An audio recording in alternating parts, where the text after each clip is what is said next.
All right, I think we are live. Nice, okay. Hello everyone, I hope you enjoy the nice weather outside. If you are from Central Europe. It was the last day, that was nice. Weekend will be rainy.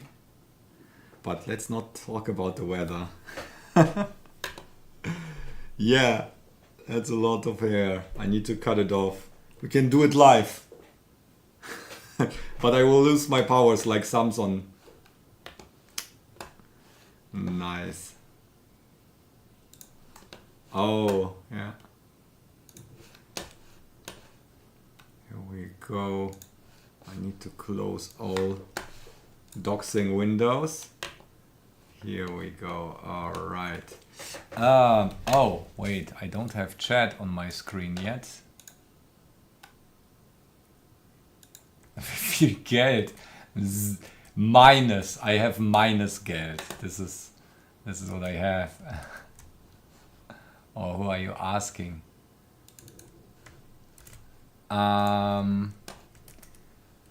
So. Here we go. Okay. Nicht so viel.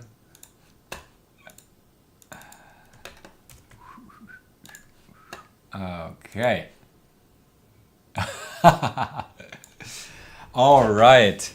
So let's say hello to everyone. Hey Sonic. Hey Christian. Hey Dutch. Hey Brace. Hey my boiled potato. Hey Jordi. Hello Johnny. And Dave Odessa. Hello. That's early time for you. Hello Tech. Hello Adam. Hello the Sheepu.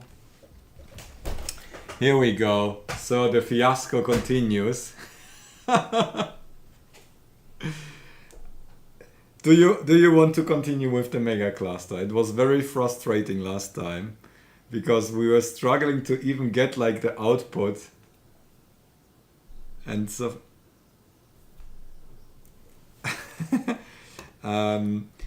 so it was I need to wait for all the greets to go through my ear.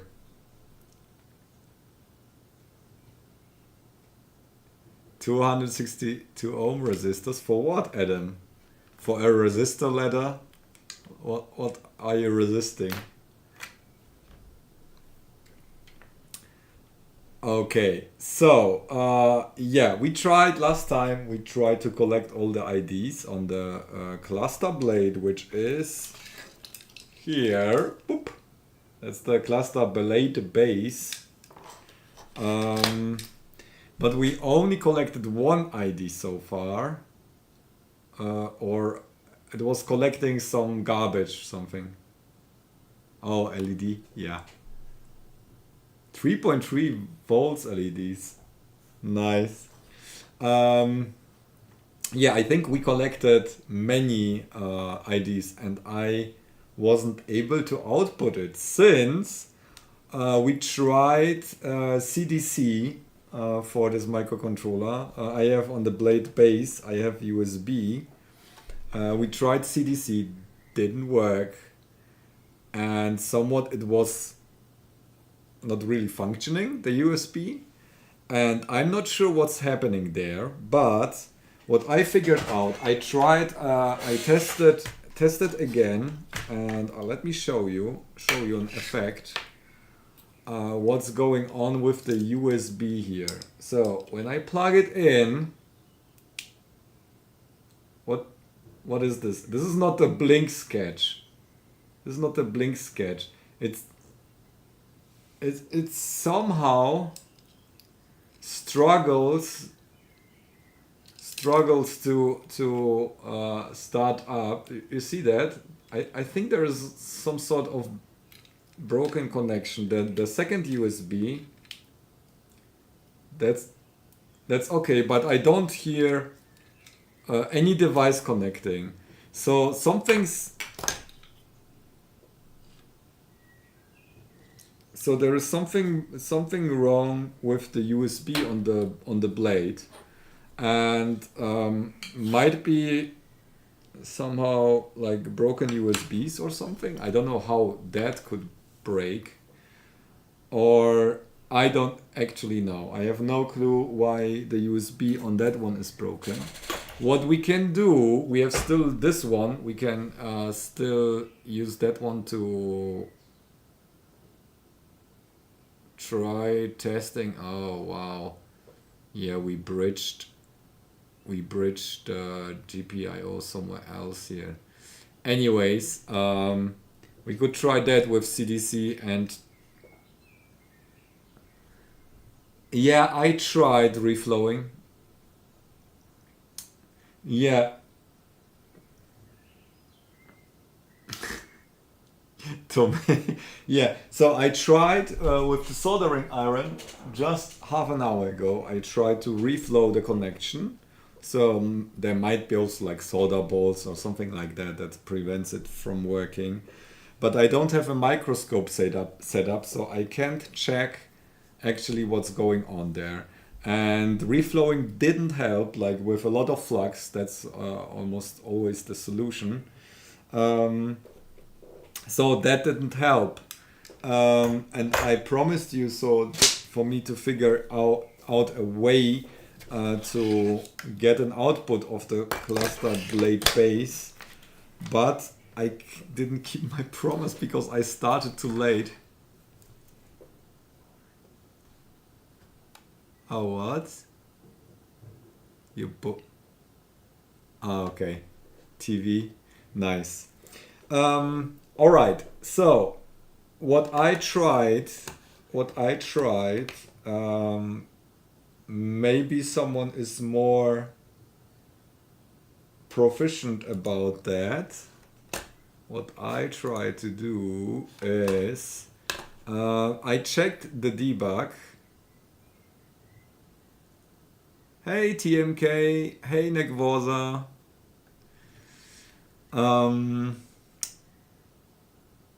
I checked like for simulate CDC. I wanted to see what's going on there. What's going on there here. In the main, I saw you have like UART2 in it, because it's basically you can we tested that one before. We can connect RX and TX of UART2 pins and get every message we send to the CDC bounced back to us. So like echo. And yeah, this is basically what I checked is in the debug header. I found SDI printf enable. Hey Max. Hey Yako. SDI printf enable. I don't know. Does anyone of you know how that works? Because if you check, I checked for the initialization and it says debug data address is 0, and then delay init and delay ms. I don't think we need that. It's basically just waiting for 1 millisecond to be set up or whatever. I have no clue how that works, but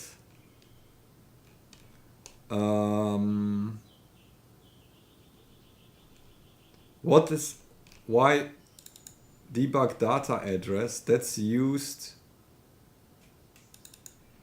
debug data 1 address, where is that defined? I mean, I don't know how that works.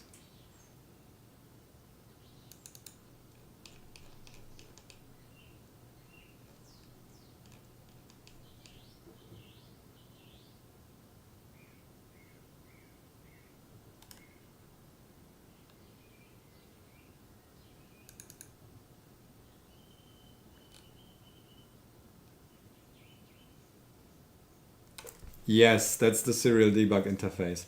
So we would be able to use the link key to get some debug output, which would be really nice in our case.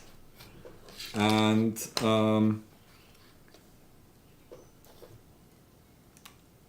oh, in another hackaday, what?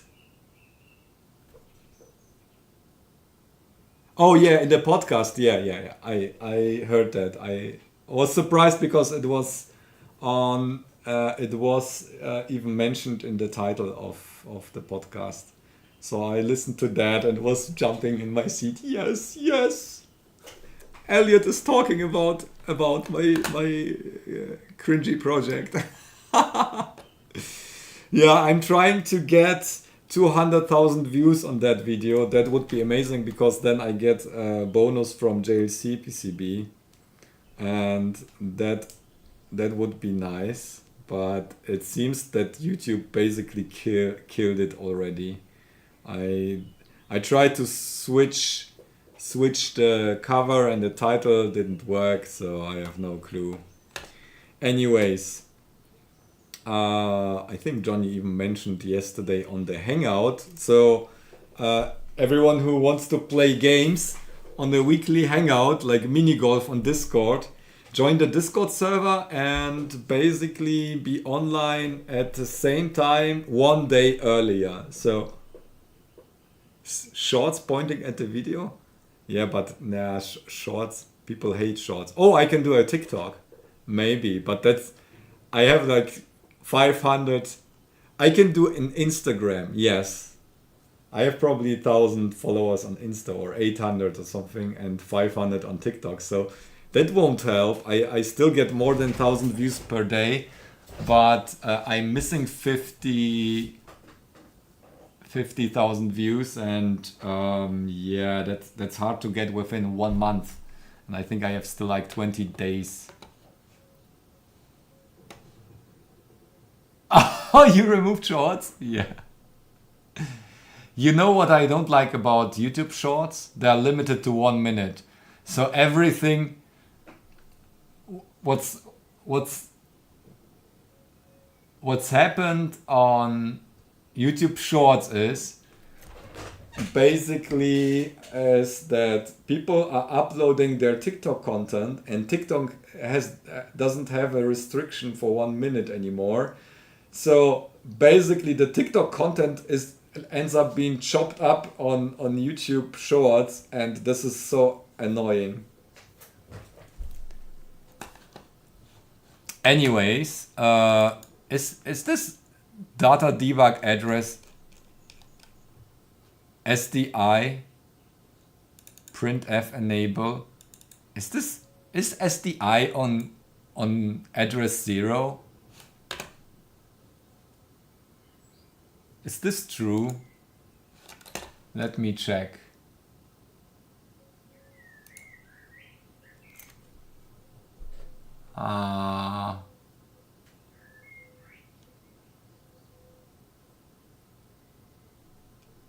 Pin connections, driver, typical.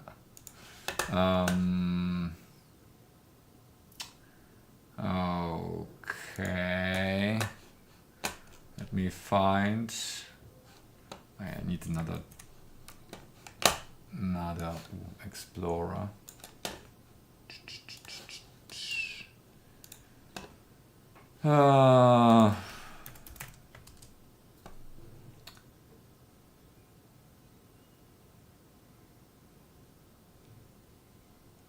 Yes, can you hear that? The birds. Oh, we have so nice. I don't know how it's called in English. Kohlmeisen that are feeding their small children, but other birds were eaten by some rodents already. So we have like a nest that's that was demolished by a rodent.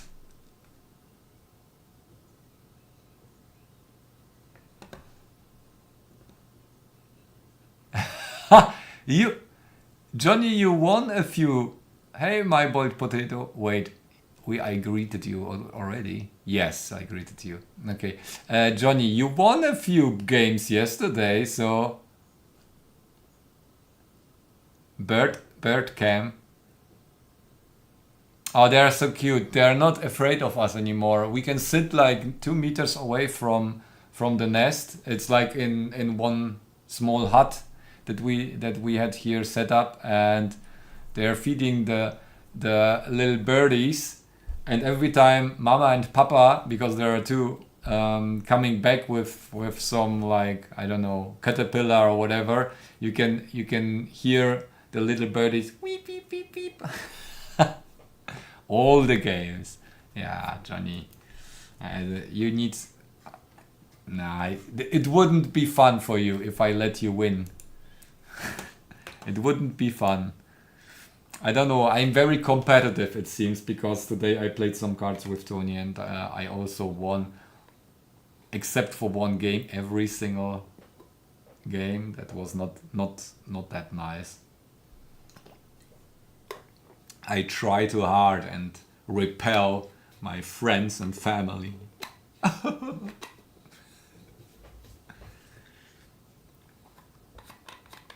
But Johnny would be able to completely annihilate me in Sniper, Shooter, Elite, or what's the name?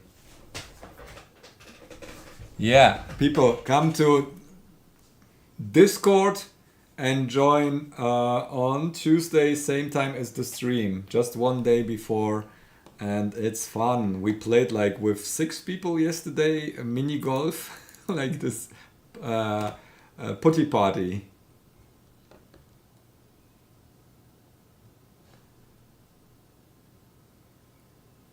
You forgot to talk, Tech. Yeah, that's hard.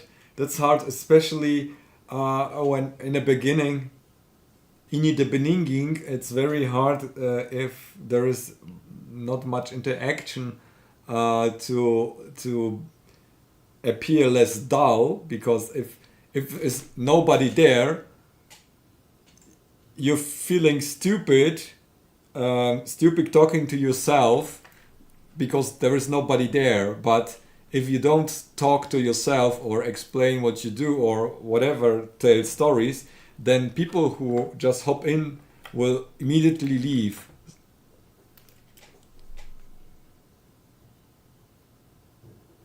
What is a baby blue?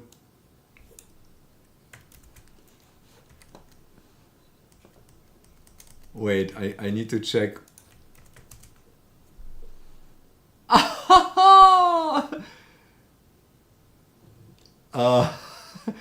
Okay, so this is, I had to check what you mean. This is a baby blue tit, Blaumeise. Oh wait, that's the one. That's the one. That's the one that Oh wait, maybe I can set up the camera because we can see that. Wait. I can set up the camera. Maybe they're still feeding. Wait. We will do a live stream of the birdies.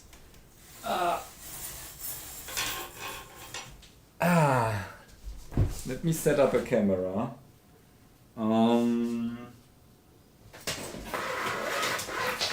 So you can see how their parents are coming in, feeding the kitties. Yeah, the battery is empty. Yeah. Wait a second. I hope that it's not too late, because at some point they go to bed as well, but it's still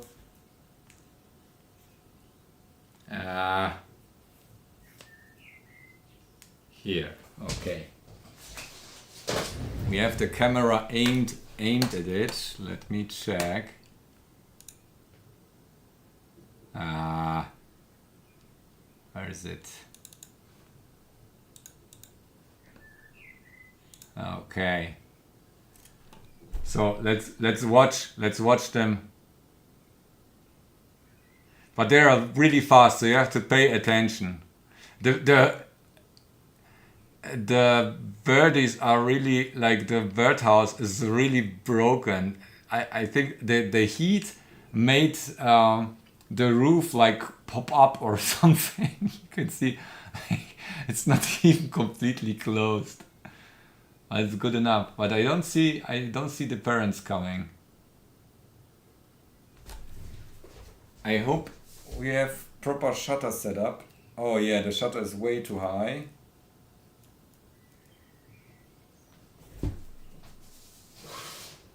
Yeah. Do you think they won't be flying on sunset? We check for a second.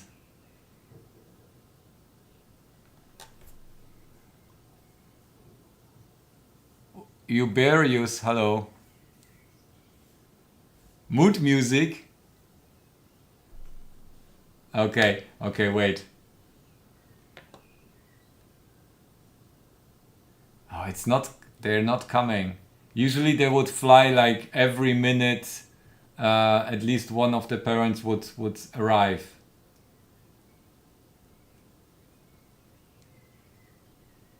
But you see, I mean, this from here, it's maybe 6 meters away.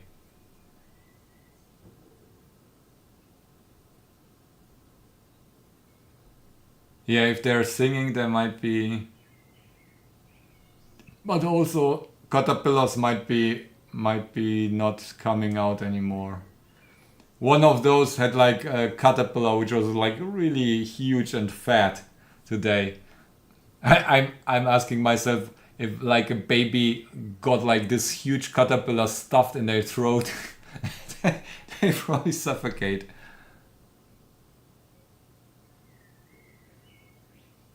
The curtains are still open. Yeah, this birdhouse is really old. It's the remains of the previous owners of the house.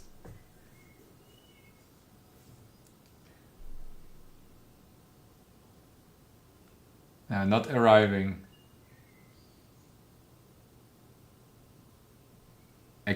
No, it was the cat. Oh, but we today on one of our tree we had what's the bird that's poking holes into the trees? What's the name of that? We saw one today.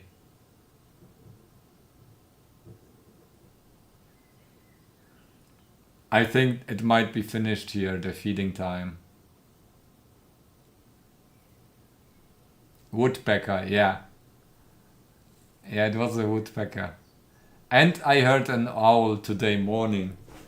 But the owl could be in the forest nearby, so it wasn't at our property. Yeah, it seems so. They were so active. Otherwise you would see them fly in. Ah, damn.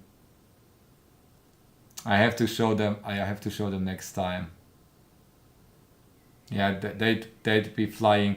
We can make them small here in the corner, and we can try to figure out. And if you see something, you scream. If you see something, can I crop it? I will crop it. Wait, this is not cropped. This is cropped.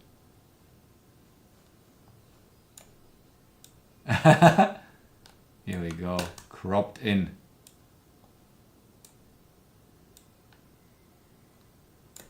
It's 4K camera, so we can crop in really. Oh, this is strange. Here we go. All right. Anyone used SDI printf at some point? I have no clue. Scream. What? Did you see? No, you didn't see anything. There was nothing happening.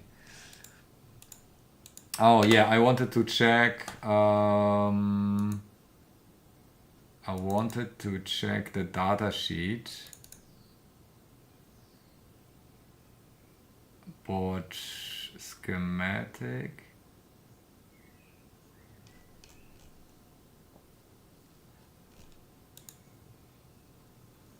Hey Ragul. CH.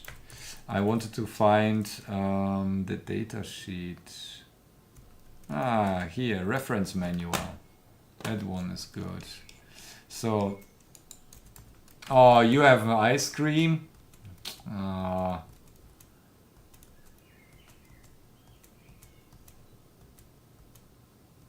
Yeah, but I was like, we can hear the little birdies. Yeah. Oh no. I will record them maybe. I will make them.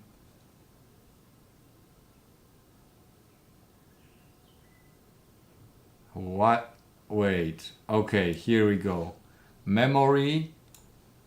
Ally still. Oh, there was like a big bird here. Let me check if I can see more birds. Shit, maybe there was like a crow that just got one of the small birdies. But the crows never come to our place. They're like 500 meters away. Bird classification? Yeah, that's a thing to do. But it's a good idea to open the shades here so I can look outside and see the garden at all times. I can still hear birds.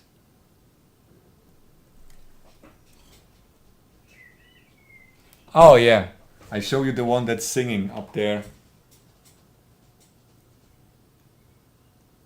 So that's not a crow. That's eine Amsel. I don't know what's the name of that one is. But it's singing there.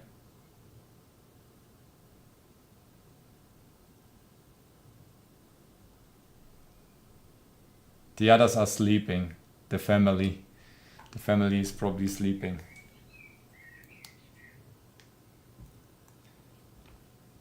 Yeah, and that's a male. That's a male birdie. You watch the birdies.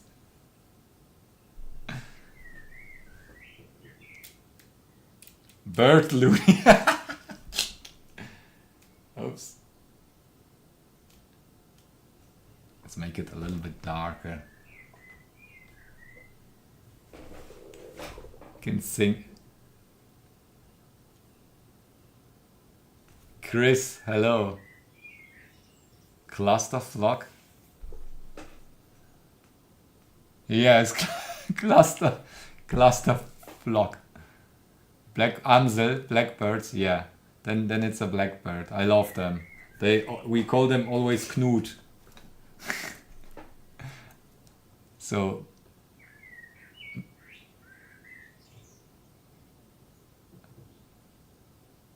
I think you can hear them.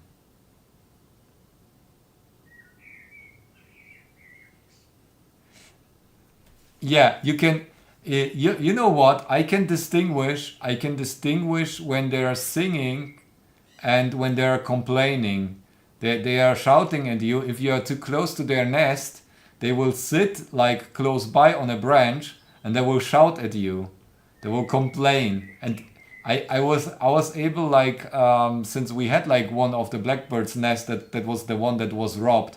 I have even pictures. I don't know. I maybe showed you some pictures of that.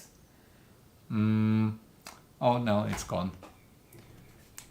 Beep beep beep beep beep. Boop. Yeah. Yeah. Look at me. Oh, there is it. Yes, you can see it. There it is. Oh, we caught it! It went inside. Let me stretch it.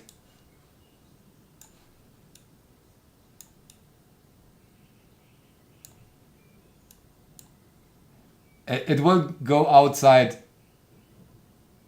Yeah, you can't hear the small ones. They're not loud enough. But they're chirping.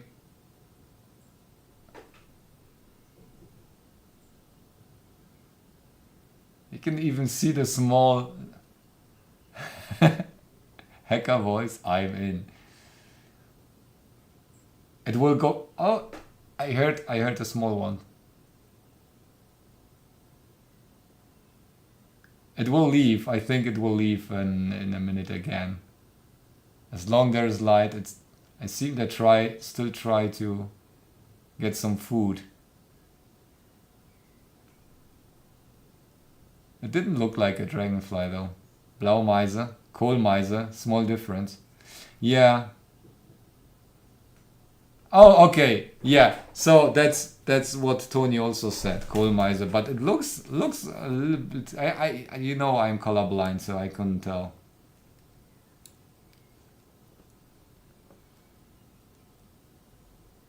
Did it leave? Did you see it leave? No.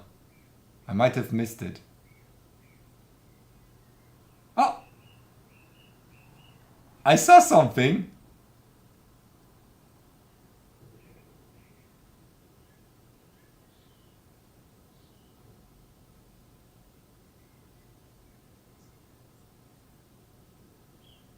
One of the birds, so it's a pair, like mom and dad, and one of them is staying inside for some time, while the other is immediately leaving again for hunting more food.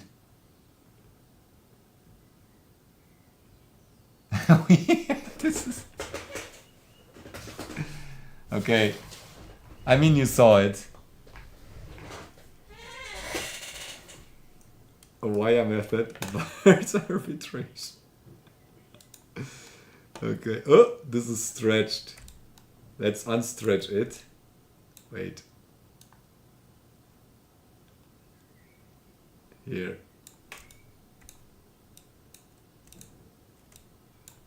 Uh-oh. I might have. Okay. Yeah, so I don't know what that means. System memory depending on boot pins. Flash. So if that can't be debugging. I'm not sure if the SDI debugging works. Maybe there is an example for that. Let me check that. Anyone of you watching Dark Matter on Apple TV?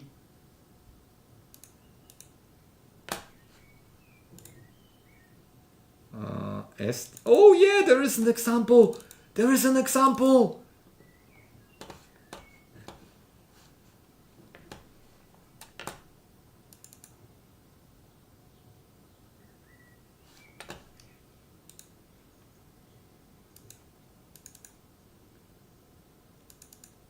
Yeah, that's what the linky should work with. Init main SDI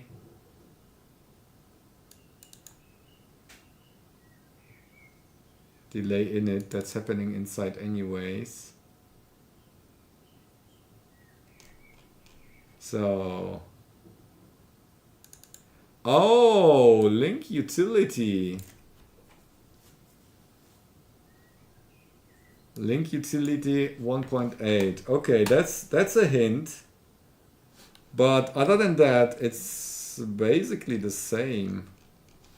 So let's try the link utility.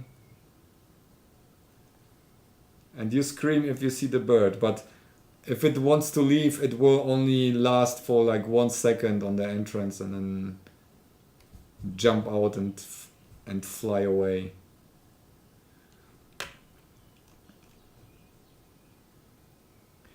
Who of you saw the Aurora Borealis? I missed it. I totally missed it on Friday, and on Saturday I tried, but there was nothing happening. Chris, I just was reporting back that you are too far south. Yeah. Um,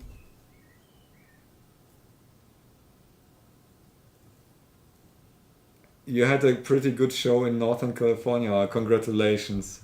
Damn. Yeah, it was here. I'm like in the good spot, and we have really dark skies here because I'm like in the sticks. And yeah, but I wasn't able to see anything on Saturday, which was weaker than Friday, and I didn't read the news in the evening, so I missed that. Oh man, in LA is so bright. Where do you go there? Maybe in the observation on the hill, on the mountain, like observatory. It's like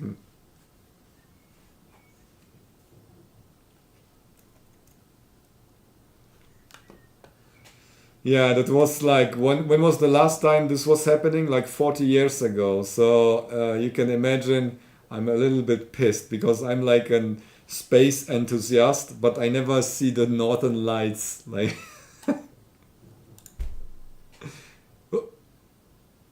there was another blackbird shooting through this.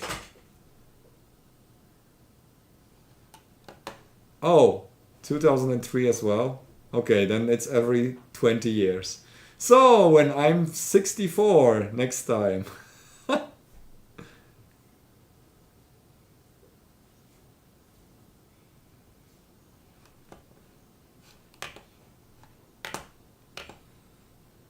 Okay, now I will check to find the the tool. Where is it? Moon River. Where is it? Moon River there. Moon River Studio. External tool. No, not ISP tool. It's the Linky. No. Yeah, it is the ISP tool. No, S link utility. There it is. Okay, here we go.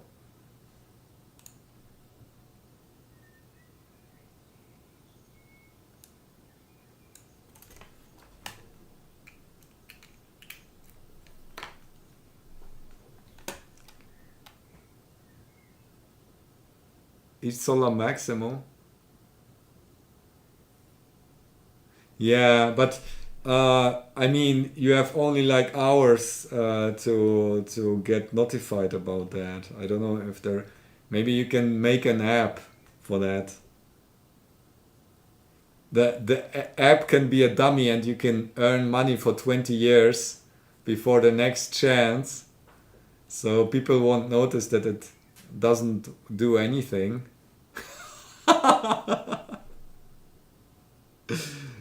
Good scam. Space weather sites.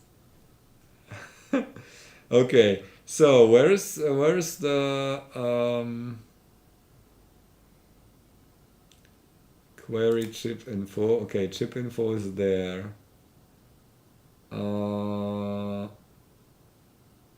Get status. Where's the printf?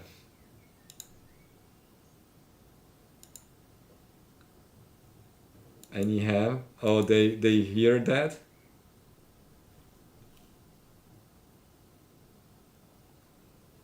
Show ASCII. No. How do I?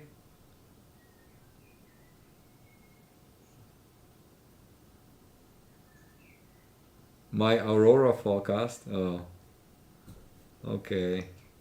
Enable SDI printf. Okay. So, enable soft. Disable stop mode. Reset. I have no clue what. Verify. Reset and run. and we will do. Yeah, I need the where is it? Risk V.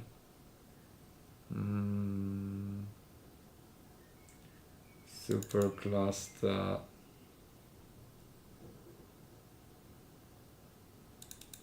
Where is this project?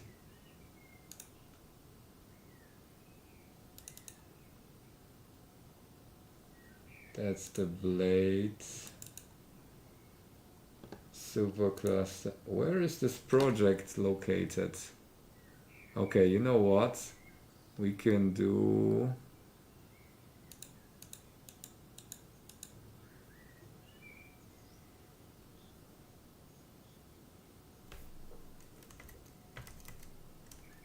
We need the hex file, so open containing folder.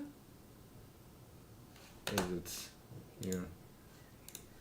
Boop.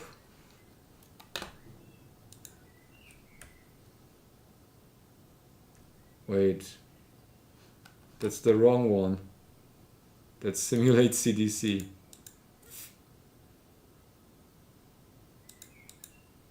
Not binaries, object.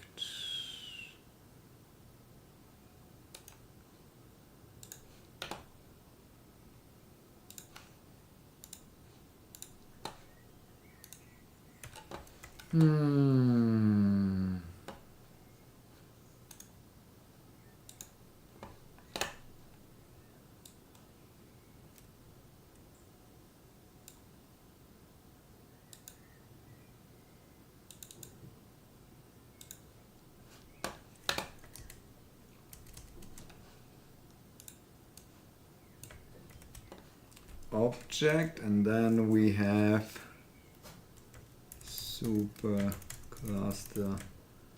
blade base hex. Okay.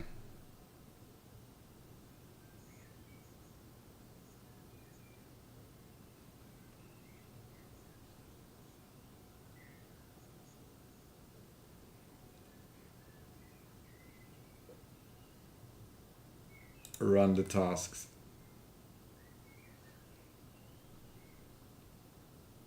Okay. And how do I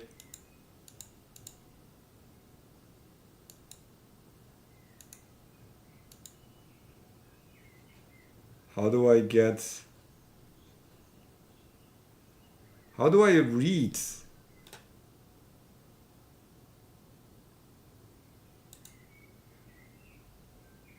Chip info, connected chip info, but where do I see how that works?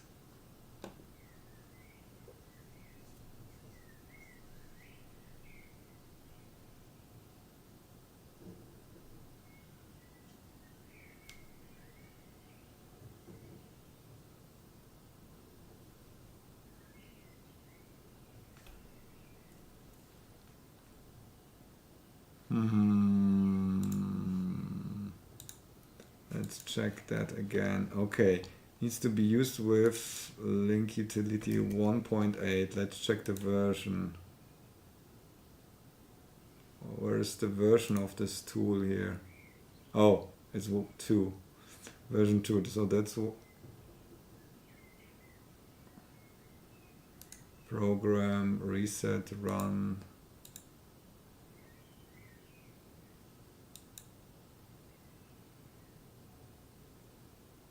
Access address.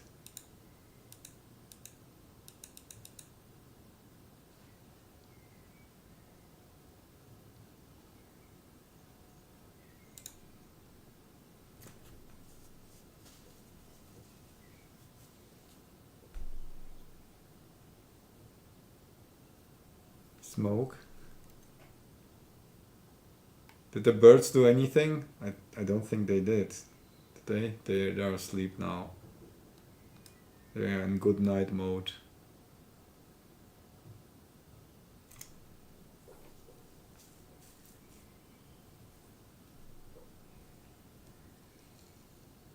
Lazy birds.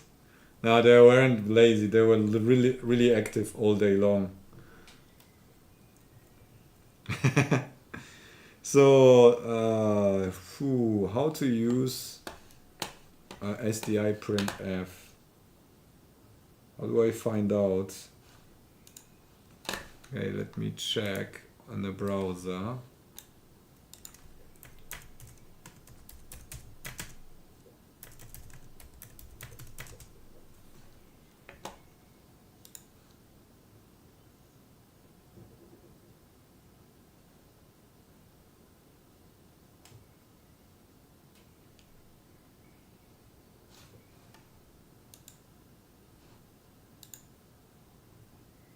Okay, enable.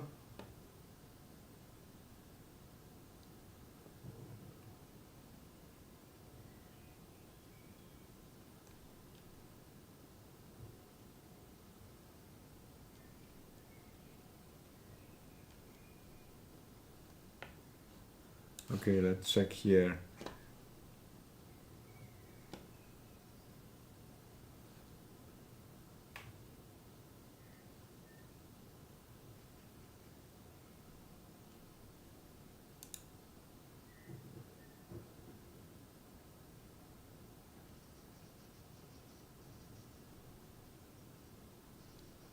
Enable. Debug.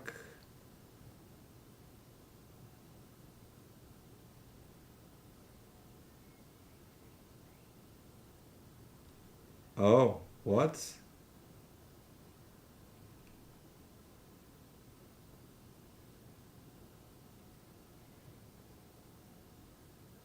Oh, we need the serial port. Oh shit, I forgot about that. We have like a second serial port. Oh no, what's the name of the tool of the serial port? What is this SDI PR open? SDI print? SDI PR open? Huh? That's a 1.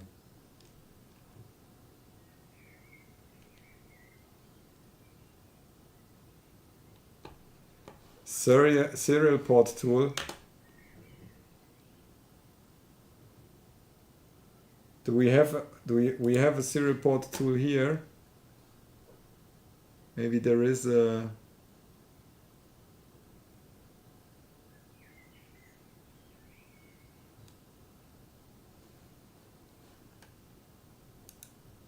tools. No. Is there one in Visual Studio Code?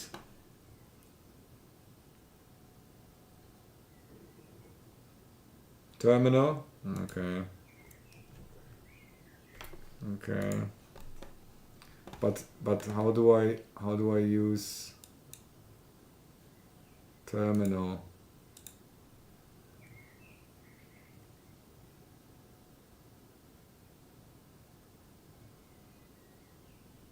In which terminal? Serial.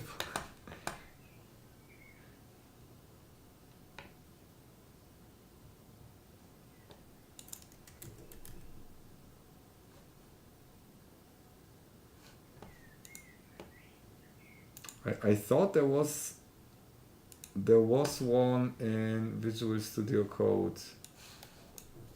Isn't there also a terminal somewhere built in? Okay, that's maybe a new window. Okay. Ugh.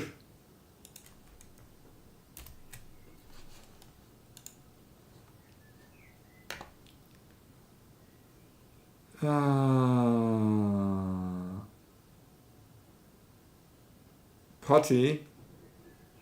Wait, but isn't there one in here like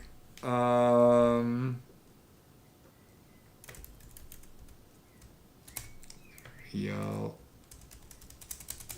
shit.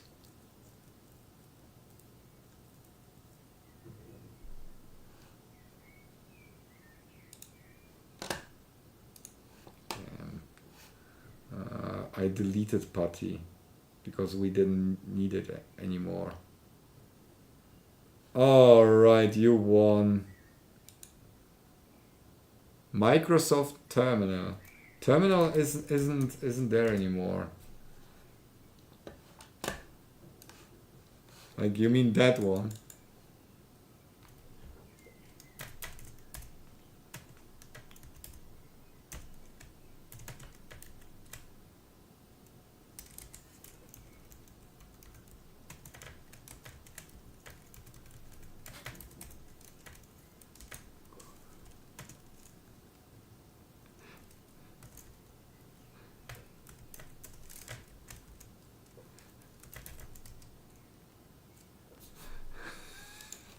Okay, you know what? I give up. Here.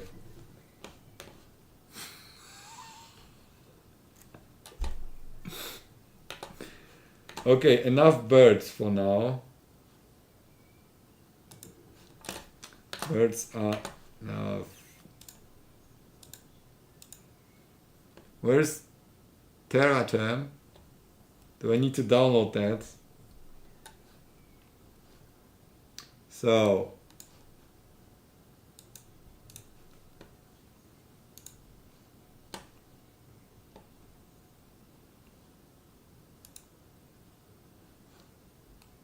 where is the serial? Wait. Huh?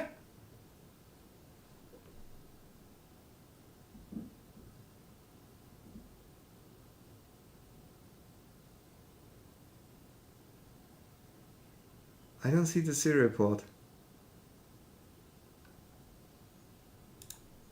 Yeah. Oh, come on. Come.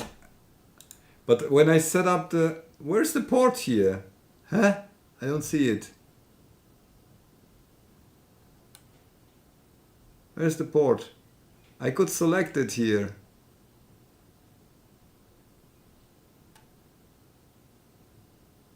Am I blind? Where is it? Oh, here we go.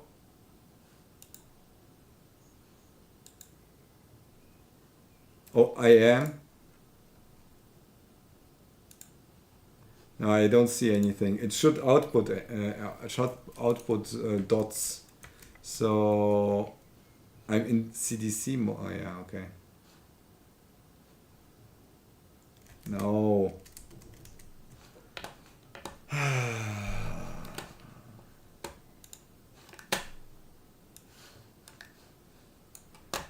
I have no clue. I have no clue. Serial, yeah, that's the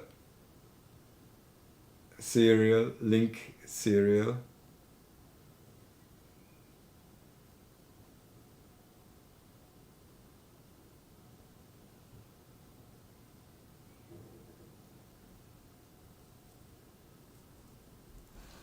We should see output there. Okay, you know what? I will compile.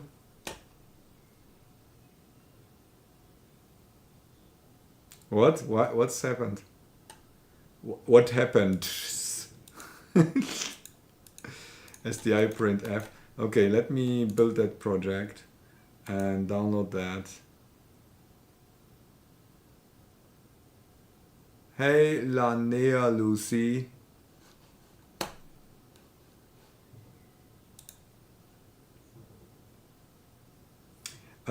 For now, we will use the linky as input output to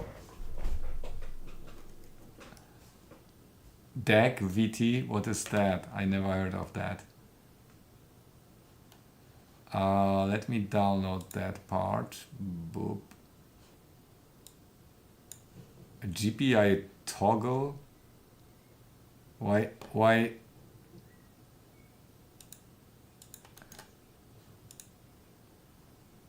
It tries to download GPIO toggle.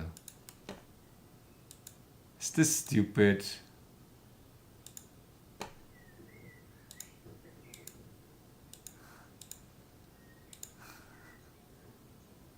Yeah, I don't know. I don't call myself. Nobody. I did. No, you're not late. I never called myself hacker. I called myself Hexor. Hey, Kasper.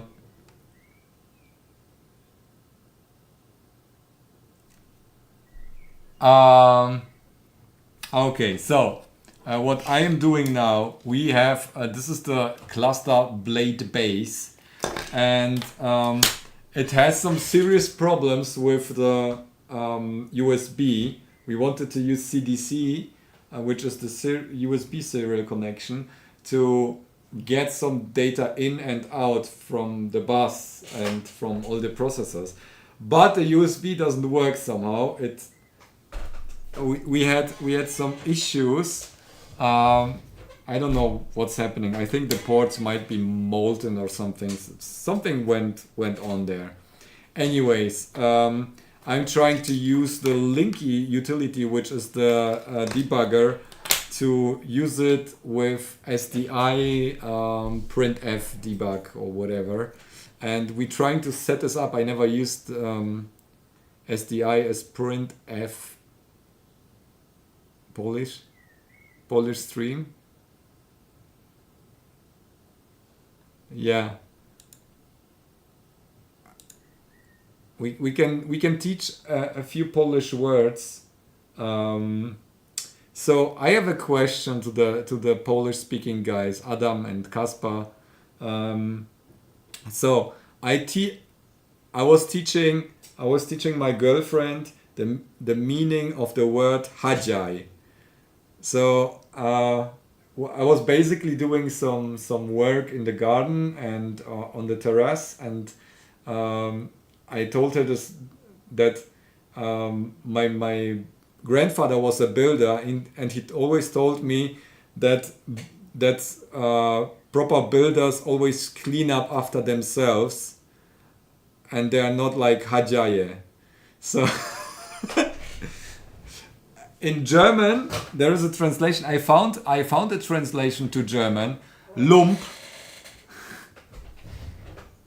but I'm not sure if hajaj is Śląski or if it's proper Polish. So you tell me. I'm from Śląsk, so I can't tell the difference. And of course my grandpa was also Śląsku. Lump. I know it.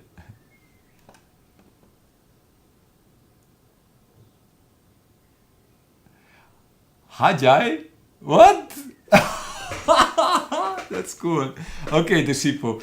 Since you're not far from you grew up not far from Śląsk, so maybe it's a really southern thing.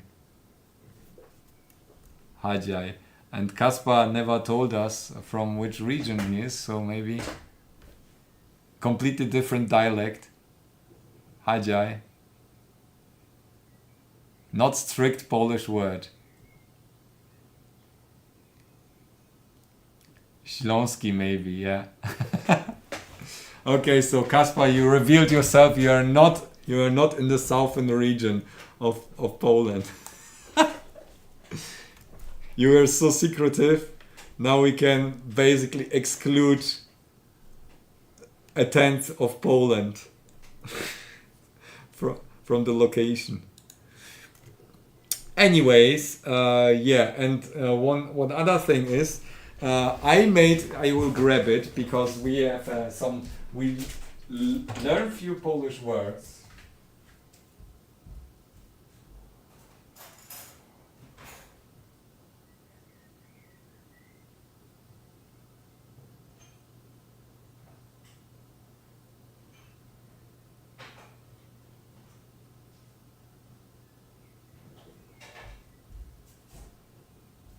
Okay, so another word. Małopolska, Śląski. Now it must be Śląski because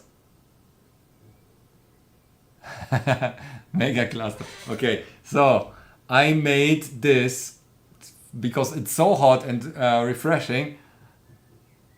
And this is galaretka. In Polish it would be galaretka. It's not kisiel. Kisiel is very specific to Poland. I never saw that anywhere else in the world, which is basically similar to galaretka, but it's like gooey, not like solid. It's more gooey, like basically like goo, but also sweet. Wackelpudding in German, which basically means juggly or jittery pudding.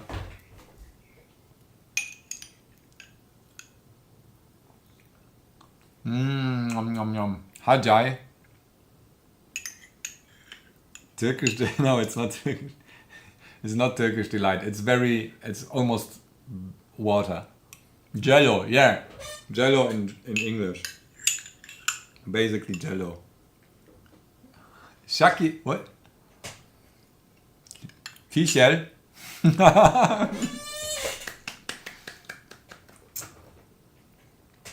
Yeah, kisiel is really good. You can even buy it in some German shops. Like if they have like international corner, you can get kisiel there. Super kisielowa.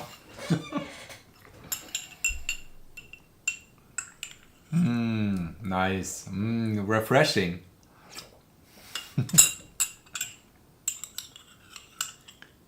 Oh, yeah, really? I mean, I wouldn't try to drink it in Poland because it's like really like gooey. I would assume I could die or suffocate if I try to drink it.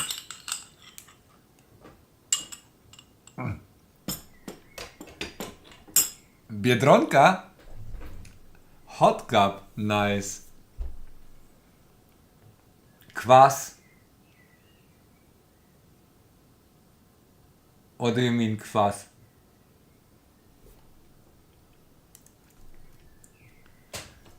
It seems the sheeple speaks a different Polish than I do. Kwas. Kwas is basically acid.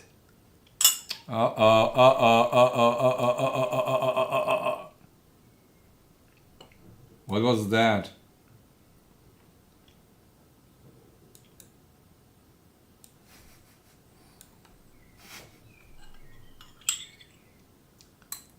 I don't know why, but somehow I might be locked out. Someone's hacking me right now.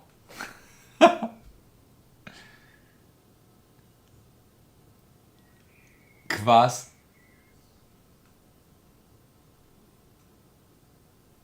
Kwas chlebowy for drinking. Never heard of that. Oh. Okay. Yeah. So, fake beer. Basically.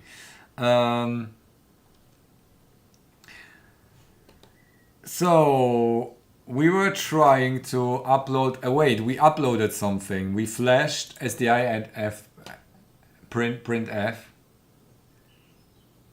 There is something like that. Okay, yeah, I never had this. I'm so sorry. But we learned three words today. That's hajai, which is more Śląski. What's Śląsk in English? Then we have lump. Then we have kisiel, and then we have galaretka. Zupa kisielowa. I kwas chlebowy. Okay, nice. That was Polish lesson. The most important words are basically about food in Poland. Deadly combination. All right. Yeah. So we uploaded just the. We should be able to see anything, and I think if we use.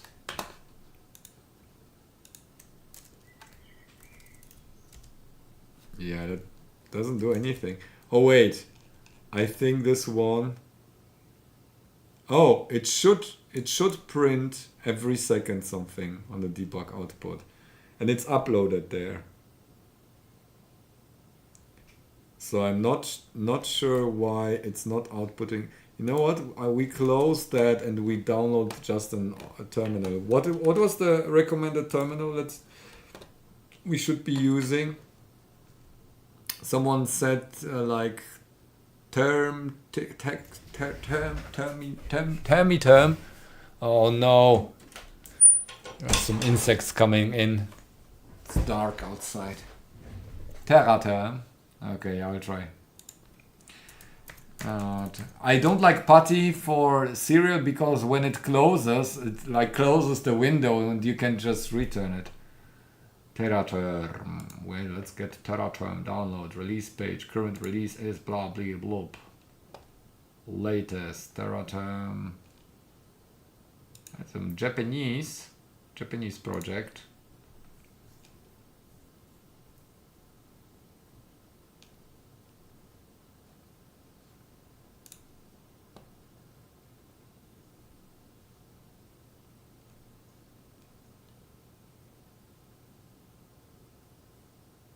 Yeah, but can you then restart easily?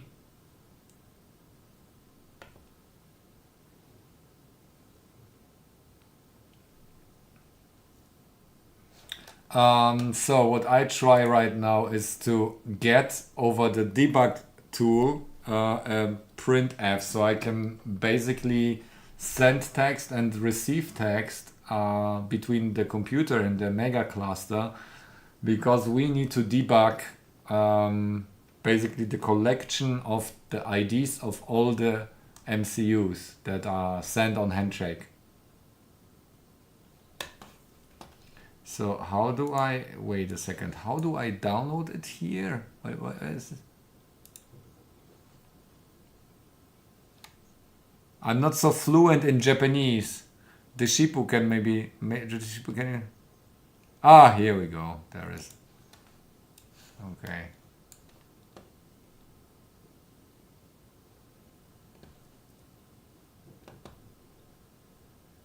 Why is this Google?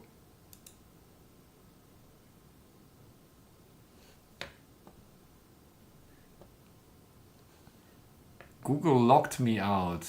That's stupid. Please not on stream. Let me just switch to here so I won't dox myself. Why did it? Huh? I can see it.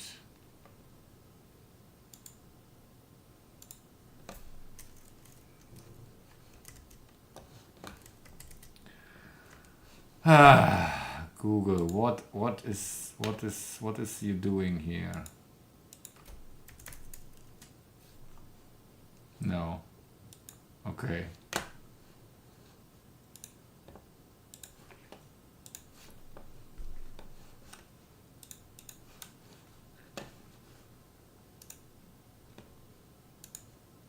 I accept the license agreement. What is this?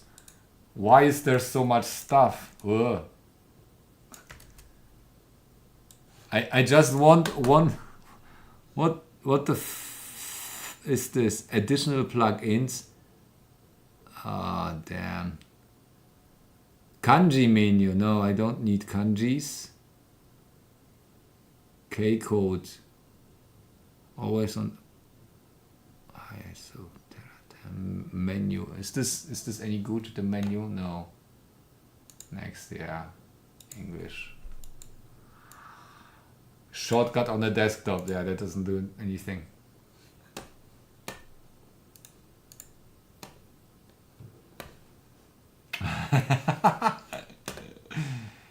Okay, it wants to host serial.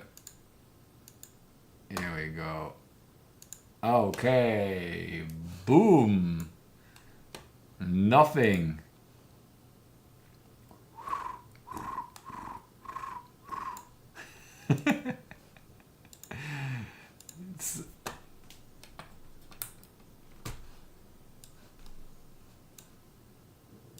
Oh no, it doesn't do anything.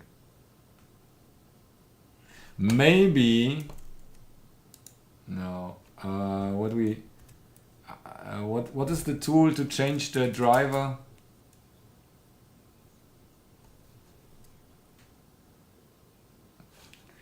No, you don't need to.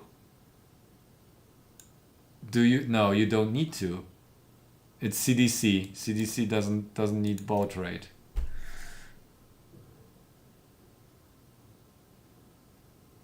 Yeah. That's strange. Okay, maybe we use Zadig to replace the driver, and we might have broken it this way.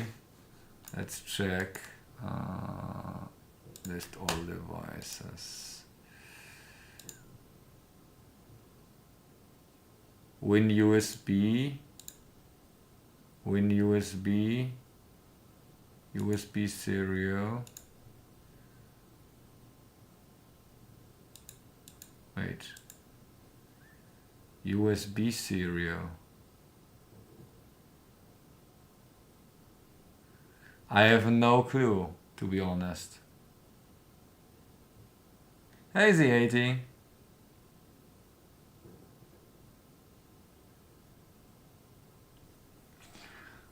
You didn't miss anything, Lucy. Oleg, what sort of switch rate should happen to make Looney switch to Linux? That must be Oleg. Then you need to convince Mr. Beast or someone. I don't know. But he isn't a streamer. He's just a lurker.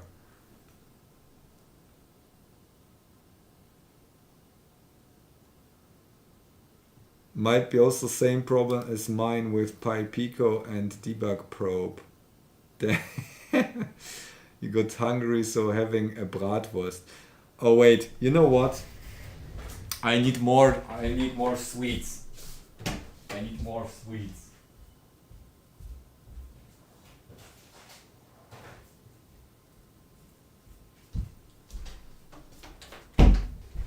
This is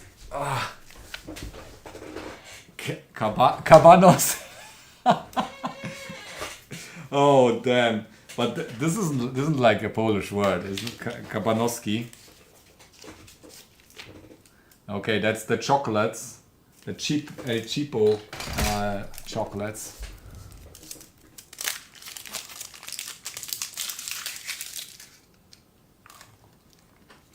Yeah, you understand right, Lucy. The problem is,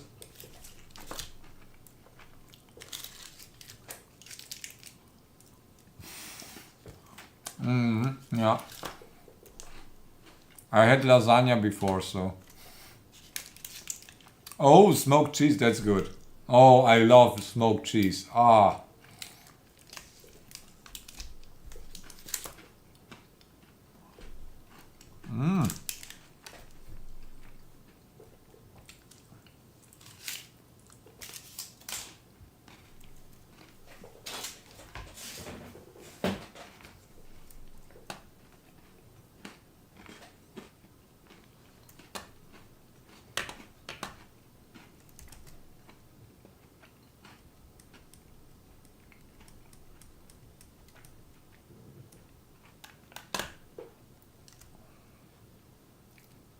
crazy person comes before.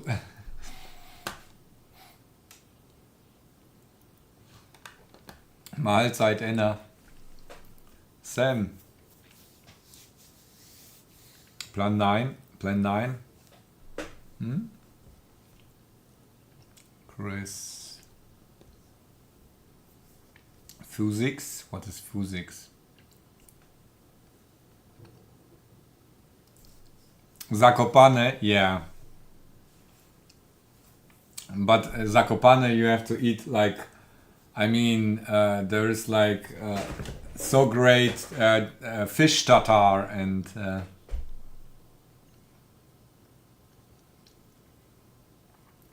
bacon chips. Bacon chips.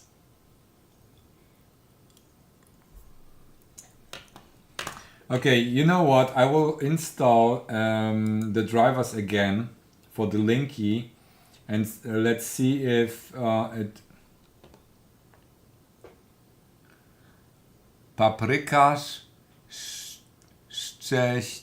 Szczeciński.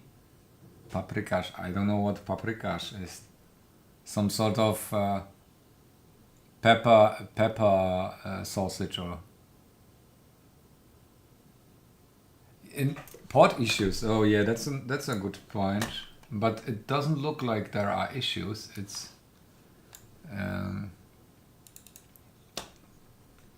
einwandfrei.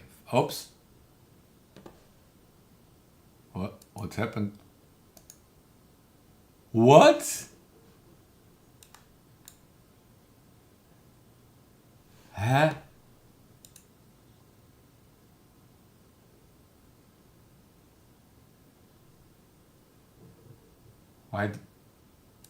Why is this? Hä? Strange.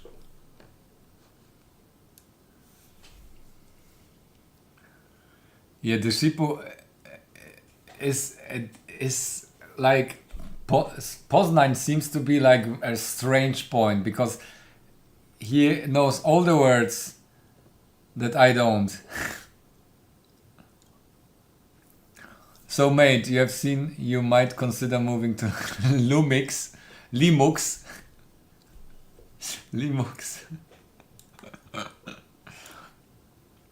Okay, this is it's so hard to get it right on stream.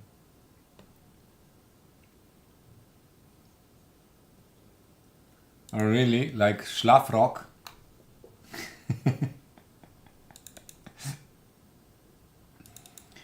Driver, okay. Okay, I reinstall the driver.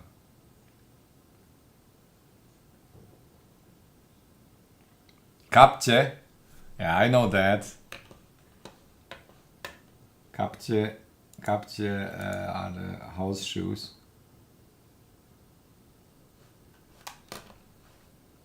But I mean, I was like living in Germany, I don't know, for 20 years, and only then I discovered that Schlafrock is a German word, basically. Latschki? Yeah. Latschki. I would say Lacie oder Latschki with CI, not CZ. Wie heißt der? Yeah. That's a classic thingy. That's basically thingy in Polish is phonetically written what's his name. so the German sentence what's his name phonetically written as one word is the thingy there. So I'm from Poland, Śląsk, but I'm living here since 1988. So in Germany. That's why I would say I'm fluent in Polish, but I need a warm-up phase, and I have like the language of a 9-year-old because that was my age when we left Poland. Less speaking about language. Oh, I'm so sorry, Lucy. Yeah, it's we're getting distracted. Yeah, I just tried to run the driver. I think it's let me try. I think it installing a driver. I don't see doing anything here.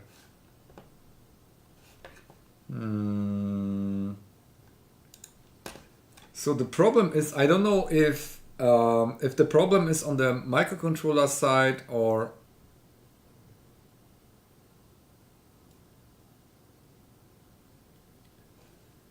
Treiber aktualisieren im Gerätemanager.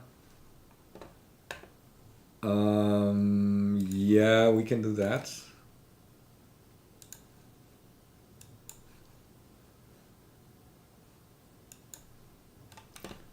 Yeah. Yeah.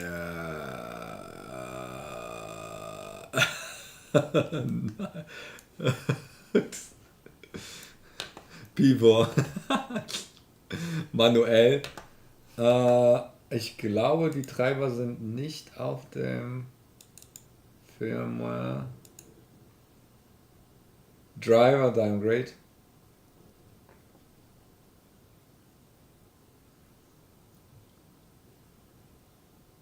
Pampuche. Pfannkuchen. Pampuche, yeah, that could be. Is this the same meaning? I would say naleśniki. This is the word that I would use for that. Naleśniki would be Pfannkuchen.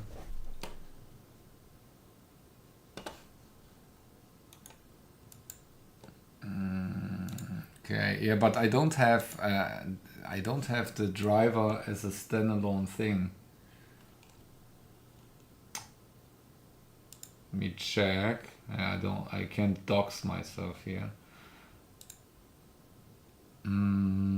Oh, Liste.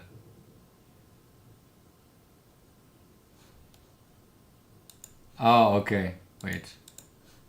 Dann haben wir das. Interface, Modell, Serielles. No, this is the right one. It seems to be the right one.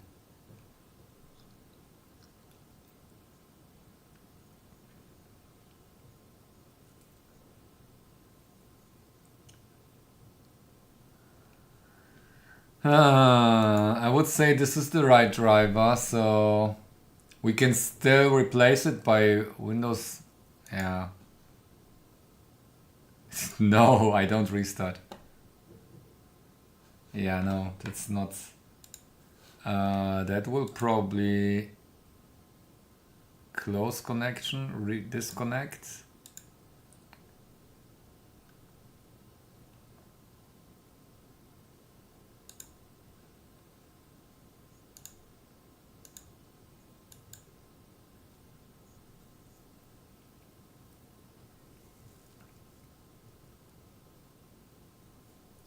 No, oh yeah, Pfannkuchen. It might be dependent on the region, but they are all wrong. Pfannkuchen are naleśniki. There is like, it's really strange. Maybe Lucy can clarify. In Berlin, we have like all like Berliner. Hey Holden, like Berliner. Pączki would be Berliner, but I think in in Berlin they might call it like different way or something. There's like I don't know specifics, but it's really strange. Depends on the region. Pfannkuchen means normal pancakes. Yeah, that would be naleśniki in Polish. Okay, I don't get any output, so you know what I will try? Schmalznudeln. I will try. We will try using this a different link utility and a standalone board to basically... Oh wait, what is this? V03, yeah. Oscilloscope, no, that oscilloscope doesn't help in the serial interface there. I will just try to exclude any cause of error with design, linky, whatever. I will use a separate linky with the dev port here and reconnect it. We can even use a camera for that if you want to watch me connecting that stuff. No doxing here.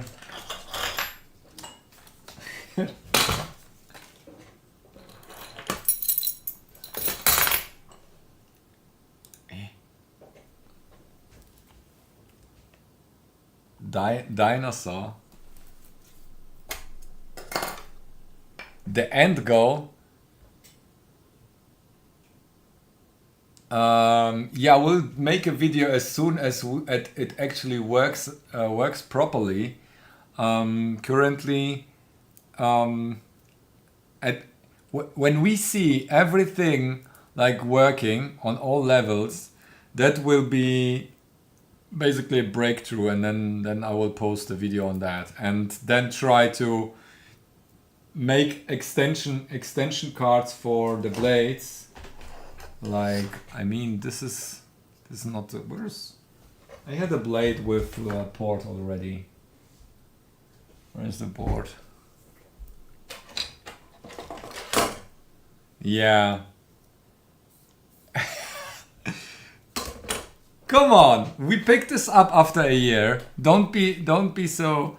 I mean, we have still like this device that we want to make, the assembler, and the assembler has to run on the superclusters. So these are the superclusters, and this MCU is the same, no, not the same anymore, but like the previous version of that one. And basically what we wrote an assembler for that.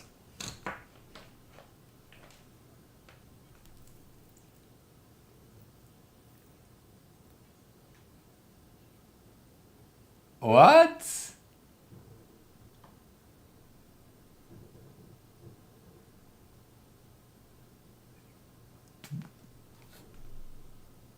$256 CPU overclocked, single core. What? Maybe that's why my project also gets some attention. This is like a couple of days ago. That's a strange coincidence, isn't it? So SDI is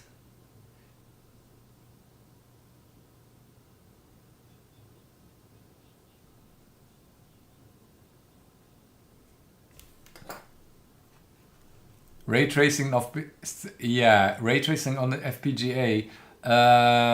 We did some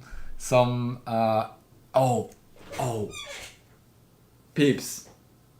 If you're interested, Tiny Tape Out 7 has analog capabilities. This is cool. This is cool. Okay, let me get paint. Let me get paint, and let's talk about. Yeah, this is. We don't need that. All right, so Tiny Tape Out ist schon wieder abgelenkt. watching an ADHD person trying to accomplish anything. So basically, this is interesting. We have only like mixed same. Oh, OSS tools though. Did you submit something? Sam, can you... Rage of Hero.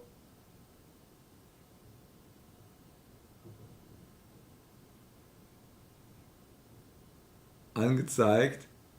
Oh, Rage of Hero. I don't know. That project is on hold. I mean, we did a lot of VGA stuff.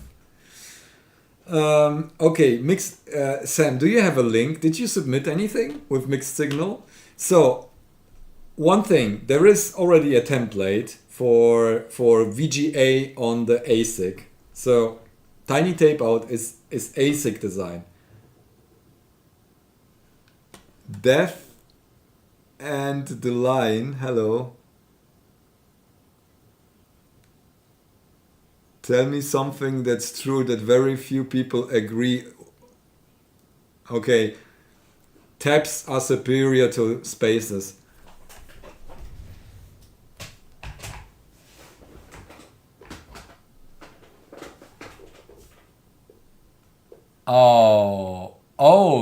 You hope to do something with TT8? Okay, so before I jump all over the place, let's talk about a small intro to those people who didn't. Yes, there is a DAC design on Tiny Tape Out. So actually, I have people talking in my ear all the time. This is so distracting. You can imagine I have Twitch and YouTube chat in my ear all the time, which is Löwenzahn, Dandelion. Yeah. So Tiny Tape Out is basically ASIC. You can get an ASIC chip made, and one part of that is your design. And Tiny Tape Out 8, so that's the 8 version or 8 run of that project, has mixed signal design. So what you can do, you can have like a digital part with gates in there, or whatever, how that looks like, digital stuff like an FPGA but etched into silicon, and then you can connect it to an analog part like a DAC. So there is a project VGA with an internal DAC within the Tiny Tape Out silicon that outputs here. This is R, G, and B, like analog signal. This is already present. This is I think, let me show it to you. So, and we could have something made with it.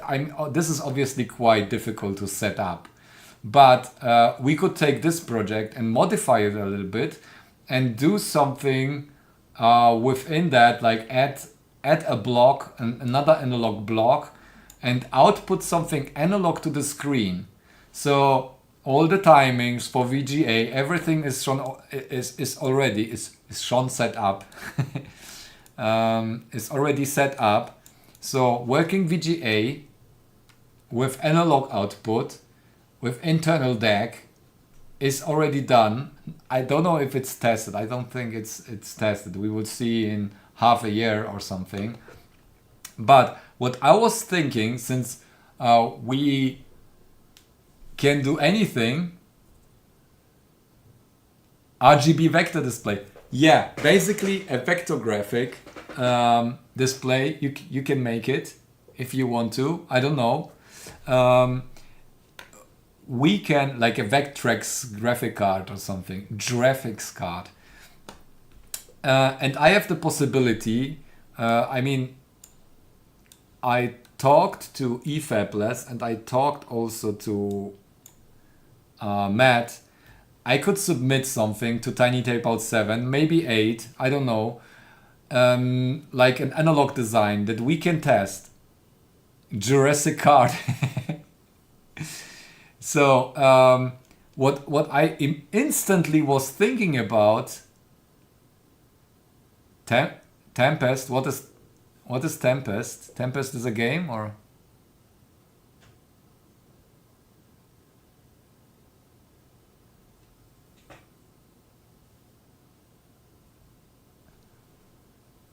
photonic but it tends to be slow. Most fast DACs are current switching IDEX.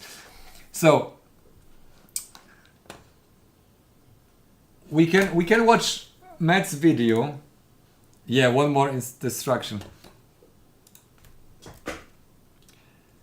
0 to ASIC course go. No, I don't know. 0 to 8. Ah, wait. Where is the? Let's watch the latest video. Okay, let's here. There it is. This is the link. I will post it. That's certainly a good watch because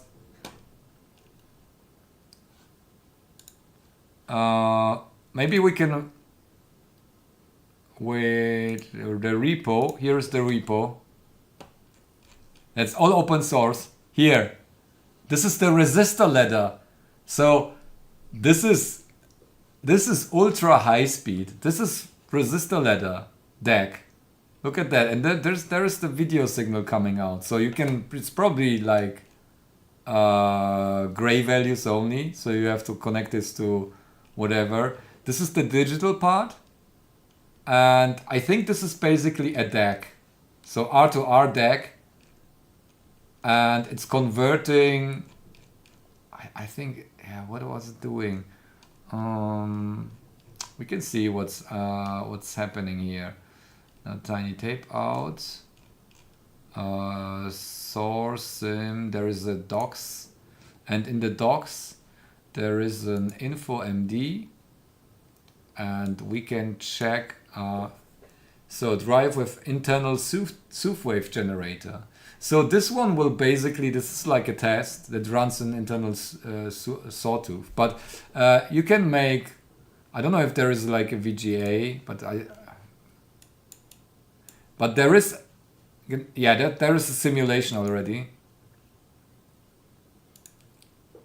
Yeah, it's certainly fast enough for RF signals. You can send AM radio with that one if you want some. Okay, I mean that's an easy project. Make an analog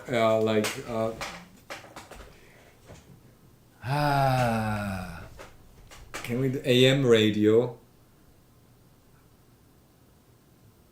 Sending like a sound card that sends on a specific frequency on AM radio. Phased array hardware when. Yeah. Oh, look at that. That's us. We are here. That's us. We are live. We can watch us live. More distraction. Oh no. No.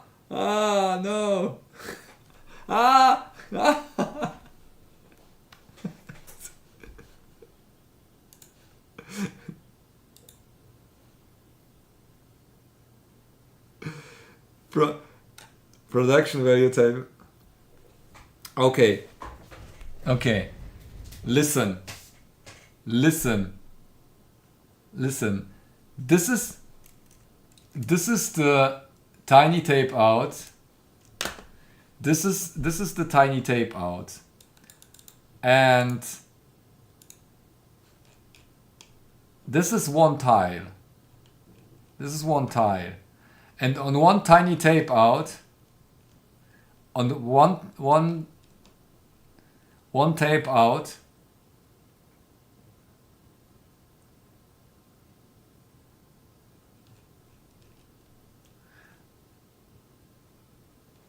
so one time, wait, let's check tiny tape out chips. Let's make it 0. So this is like, this fits in one tile. This is one tile, like this analog sawtooth generator with internal DAC. Now imagine this is the whole chip.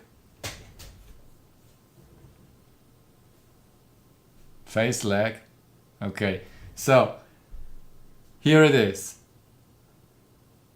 I might be able to get a whole chip for our project. If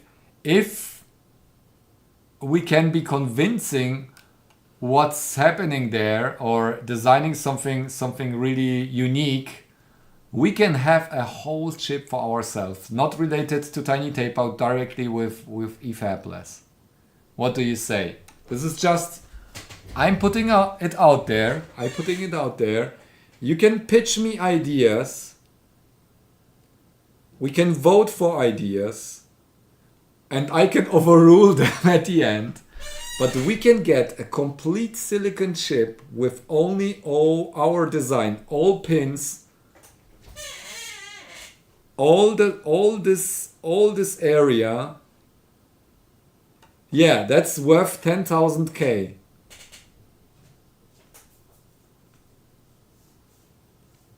Tiny loony out.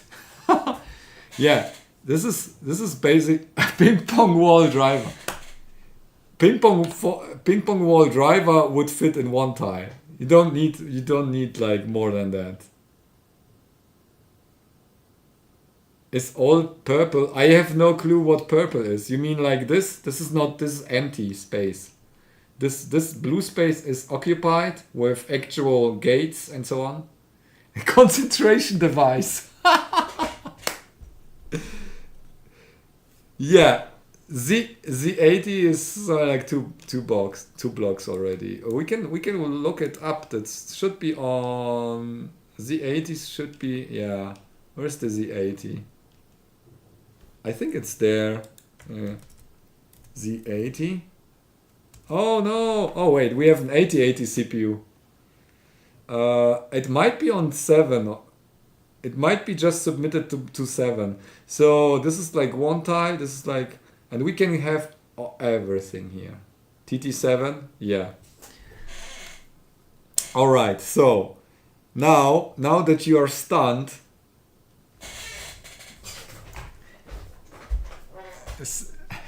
Chris, if I tell you I have no clue what this processor does, 65.2, then you will say again that I'm not educated in computers.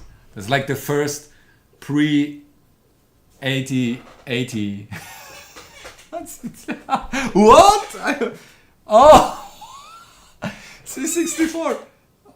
Oh, I didn't know that's this. I thought the C64 is basically C64. I never owned a C64 one. Okay, I own now one. Oh shit, okay.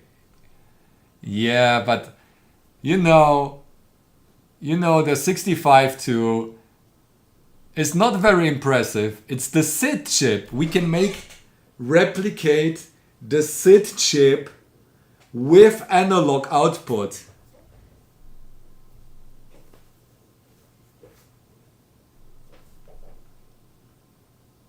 Okay, we know you're not not old enough to. Let's build FPGA. No, we can. FPGA is not unique. No good. FPGA is, because you don't have block RAM. You never could compete. So, let me pitch Youngling. Yeah, 44. No analog SID clones. So, making an actual analog SID clone is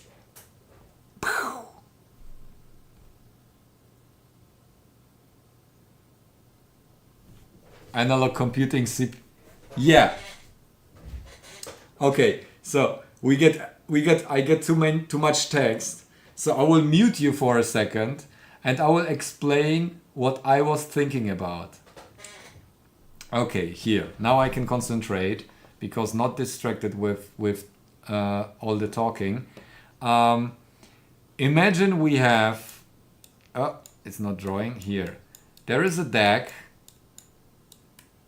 There is a DAC for VGA. There is a VGA timings. That's basically timing. Beep, beep, beep, beep, beep, beep, beep. That's digital. That's vsync, hsync. So v, h, r, r, g, and b. And then you have something like pixel clock. So this is pixel clock. Pixel clock. And this pixel clock does the following. You have a capacitor or something that's basically reset every pixel. And then you have a feedback loop. A feedback loop with amplifier, multiplier, analog multipliers. You can make analog multipliers that don't work as floating or whatever. It's pure analog signal. And what I would try to make is a feedback loop that charges up the capacitors, and then when the pixel is done, this value is basically discharged, or the counter is written to RGB whatever. So, and what is this doing? What is this iteration doing? It's iterating in almost infinite speed, multiplications in 600 megahertz or whatever. And what is it calculating? Here you go.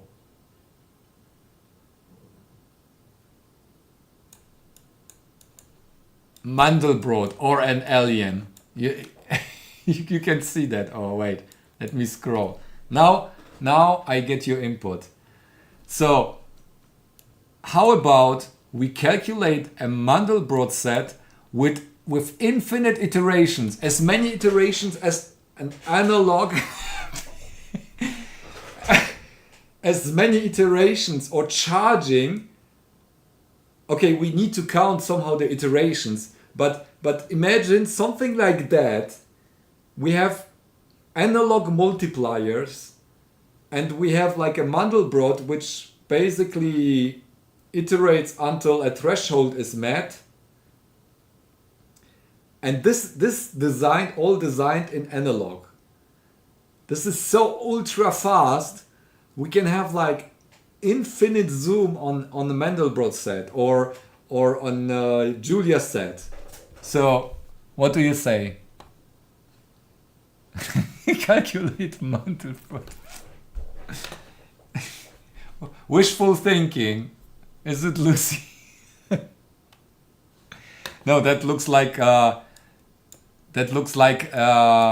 alien. What is this? No, now it's a hairy thing. Okay, shit. Yeah. So what do you think? Is this a thing? Is this a thing? And demonetized. Keep dreaming. Facehugger, yeah. Head crab. Facehugger.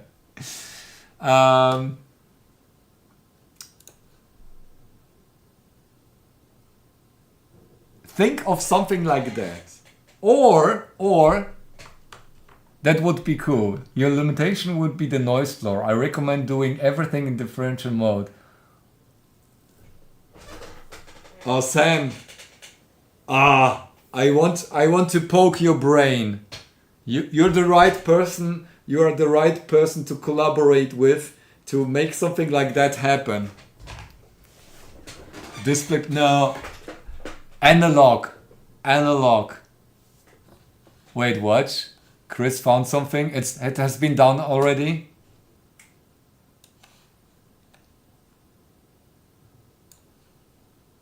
What? It has been done?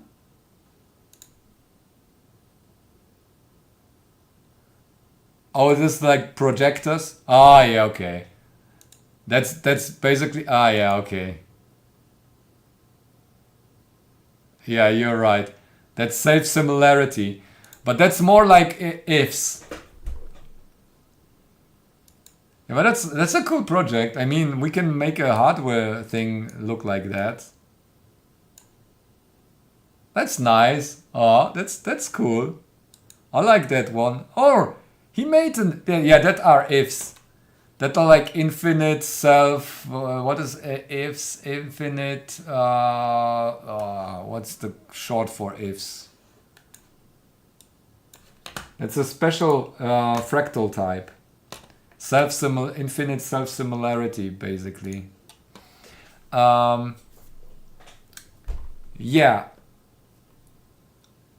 The other thing,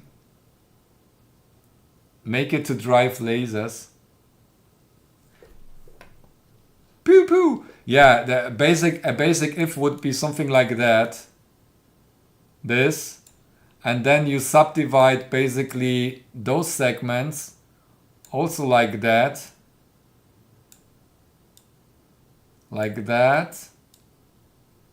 and then you divide those as also like that.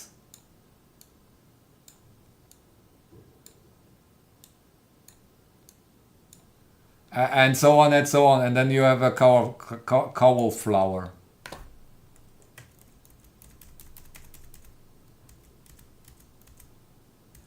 Okay, so another thing. I mean, this idea is as old as the demo scene.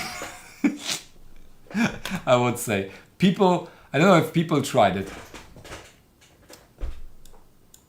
Sierpinski, yeah, Sierpinski. I will do a project, a physical fractal quite soon, and you will be a part of it. This will be very cool. We will do it on a live stream, and it will be a great, amazing project, a great video, and I'm looking forward to it. Nichts verpassen. Kurzen Pipi-Pause. Ja, mach Pipi. Ich erzähle gleich nochmal eine Zusammenfassung. Alright, so let's say we have this multiplier, this analog multiplier. So we have two analog voltages that are multiplied. Let's call it a multiplier. And this multiplier is analog. What we have done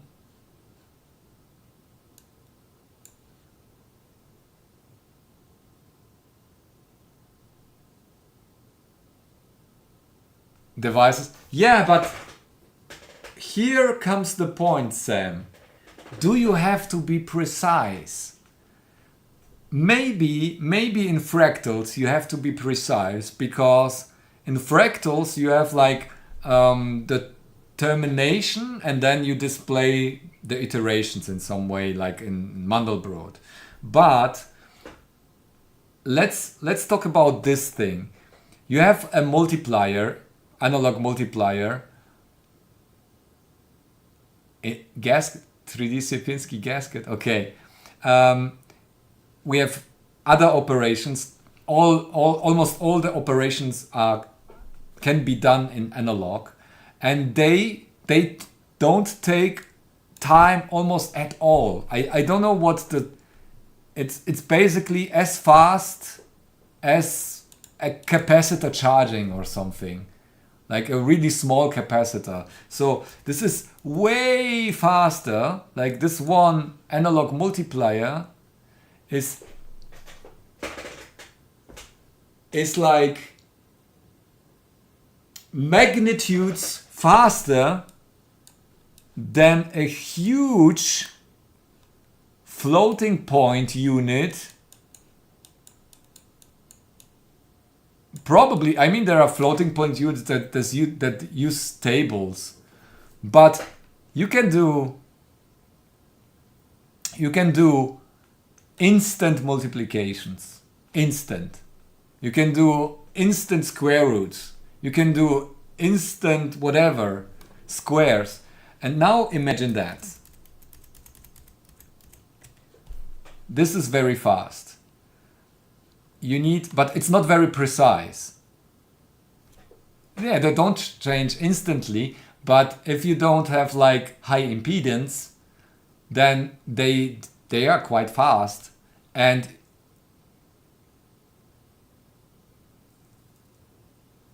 Yeah, it's old news. It's super old. It's super old. But it's not like, I mean, it's not very precise. More and more of a renaissance. Yeah, it's not very precise. If you calculate, let's say, if you want to orbit, if you have the moon, let's say you have the moon. Here is the moon.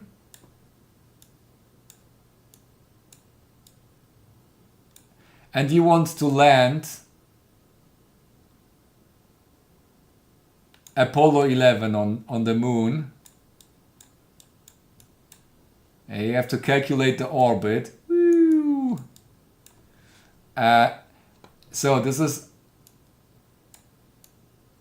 you want to land Apollo 11, so you need to be very precise with the floating points. You need to be very, very precise. Flop.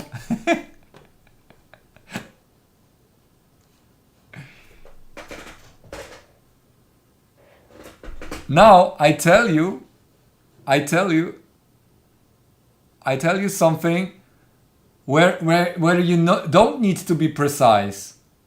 Here. Is this okay? You want to have that. You want to have that, but you get that. What is the difference? Wait. Okay. So what is the difference? Is there a difference? Does anyone care? I mean, okay, if you that's like the hue is like artificial, but let's say you move somewhere here or there, like this is maybe a change of 10% precision. Nobody cares. Not for me. Yeah, but nobody cares. I mean, this is okay, this is green, but I mean, would you be able, if I show you this color, would you be able to and I reset it, yeah, I hide it, I reset it, and tell you, is this the same color? You can't tell. You wouldn't be able to tell if you didn't screenshot the values down here. You wouldn't be able to tell. It's somewhere orange or something. It was orange. Like we can segment all this color space into basically like, let's not be sexist, or I can segment it in probably 3 colors, and normal people would be able to like enumerate maybe 20 colors. Women maybe 20, 30, 50 colors, because women have, I think empirically, not empirically, evolutionary more like color perception. Was hast du verpasst? Okay, so the idea is we on analog computing we can have instant multiplication in comparison to floating point units. On like moon landers, we need, like, if we calculate an orbit around the moon, we need very precise computation. That's why we use FPUs. But let's say we want to pick a color. Nobody can tell the difference between those colors here. So you don't need to be very precise using colors. So what's the conclusion with that? Or so what's the idea? Graphics card. Yeah, we can do a graphics card.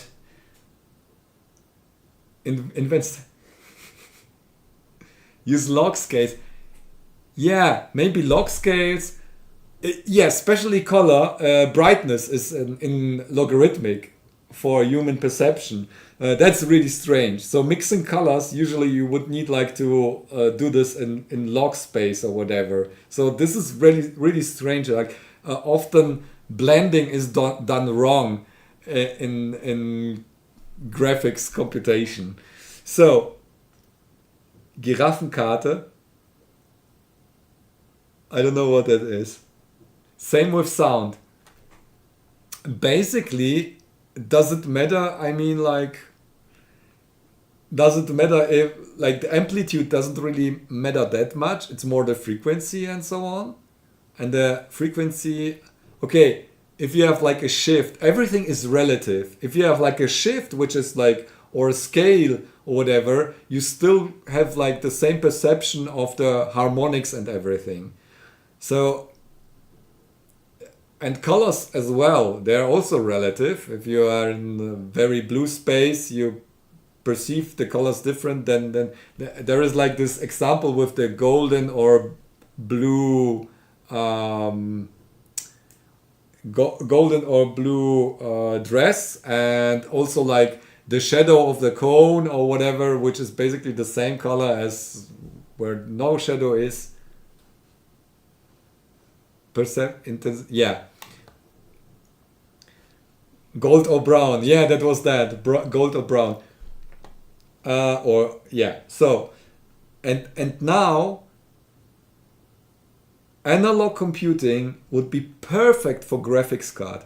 What's happening on graphics card, on GPUs, are just multiplication, square roots, and powers and everything. It's only doing multiplications after multiplications, and it's using like lookup tables to optimize that. And it's taking okay, you'll be back for conclusion. Yeah, the green is quite good to perceive red, yeah. Matrix multiplication. Dusty, hey. Matrix multiplication.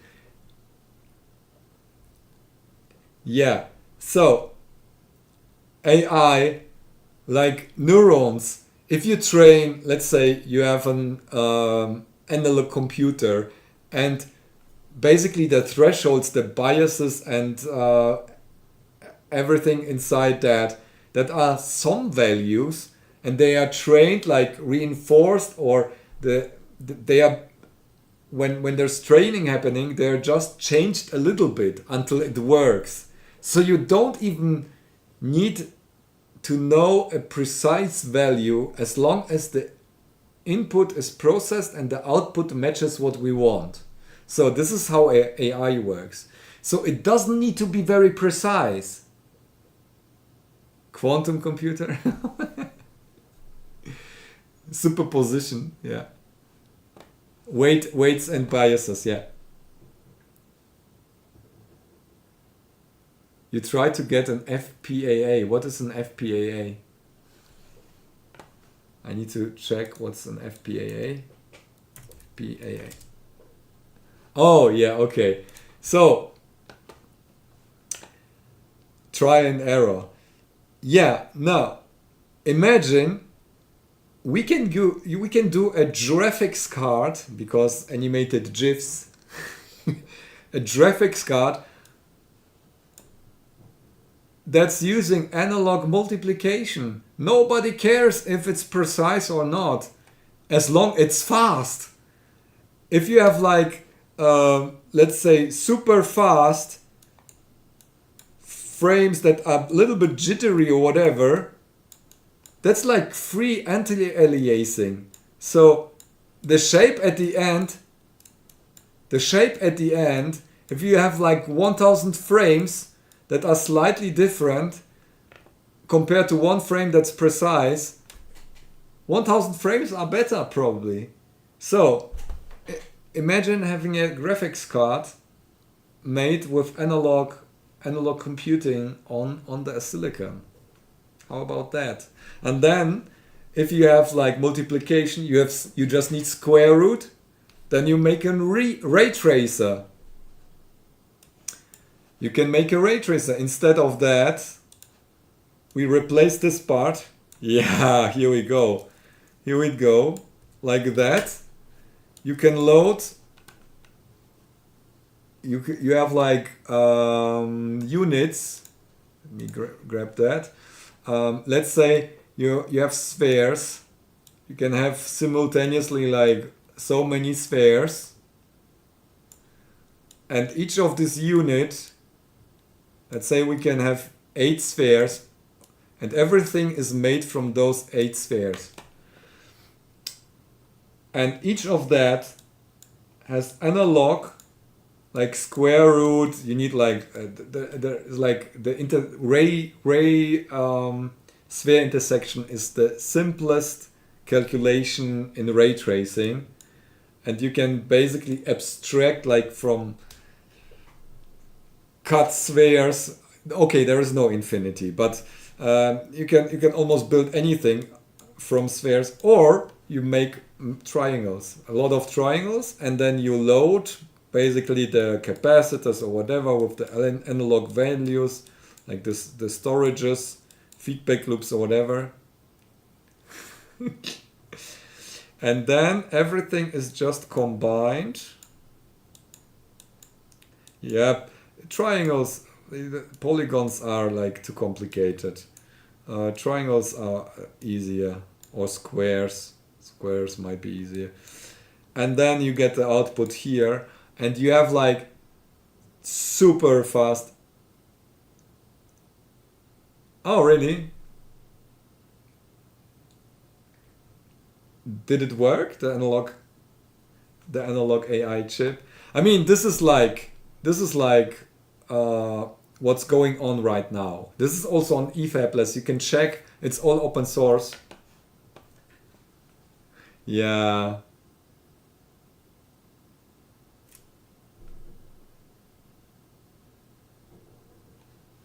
And making it configurable is more difficult. Okay, so Sam, how about making what we render, what we ray trace, hard-coded? It doesn't matter. So what I showed, like Rickroll, which was basically a ROM, and that was rising awareness for self-made or DIY ASICs or whatever. Oh, but okay, so maybe Sam, imagine we have like a hybrid, and we have a digital part that's feeding basically DACs here. Let's say we have a DAC here, and that DAC is feeding each DAC is feeding like the values constantly. So what you can do,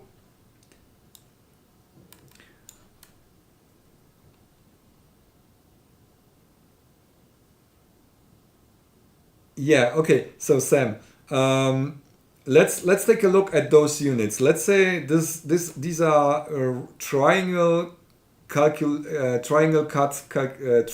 intersection calculation units, and you feed the units with the analog values from we have already the DACs, so we can convert digital to analog. We feed the units with the triangle data from digital, which is somewhat stupid, but we don't change this every single pixel. We change it like per square or per line or whatever, so or per segment on screen. We can basically subdivide the screen into regions, and then we have basically per region we can do up to 8 triangles. So in total screen we can do more than 8 triangles. We just need to swap them slowly in digital, which are basically fixed point values here, 8-bit values, and then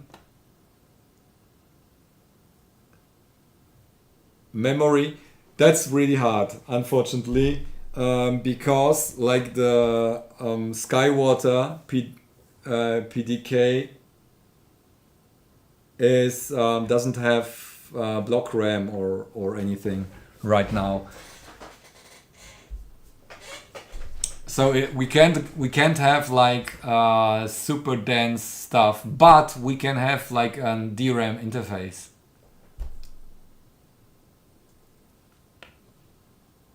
They use a lot of DACs and ADCs, yeah.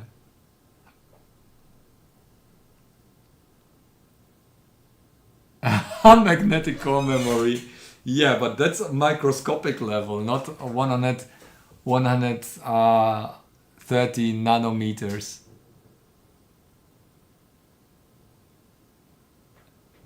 It had all made of spheres.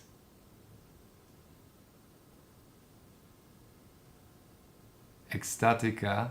Let's do radio stuff. Okay. I mean, you can think about it, and we will make a stream and try to elaborate something and finish something for Tiny Tape Out and test it. SRAM arrays, Open RAM.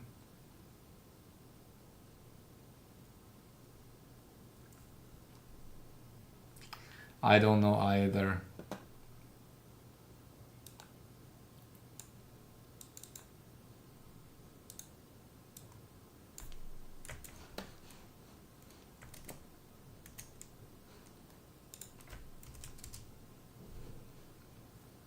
Yeah, but imagine, okay, let's check Ecstatica, what, let's check. Where is the video images here? Oh yeah, here you go. Interesting. Oh, that's pre-rendered, like the background, and then you have like the figures. Is it like the early, what is it, Resident Evil things? Poor Man's Radio, and yeah, AM radio. We can make basically AM radio TTS. Alone in the dark.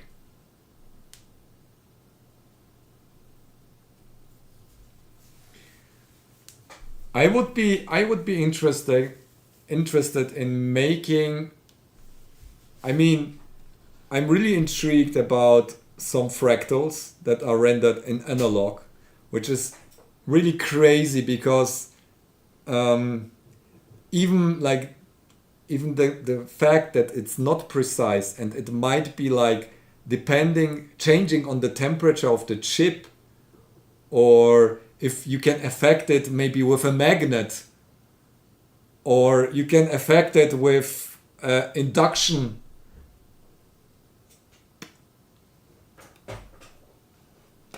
$60K.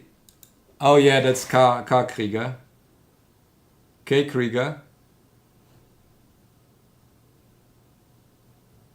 Yeah.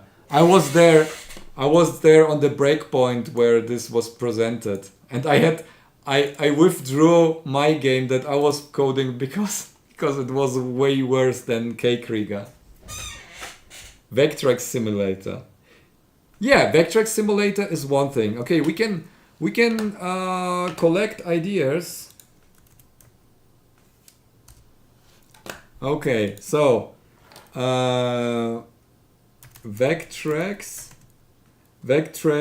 GPU, or let's call it GPU because I don't know if we can fit everything. What we can do is Vectrex Luni as an CPU. That's the ideas for ASIC.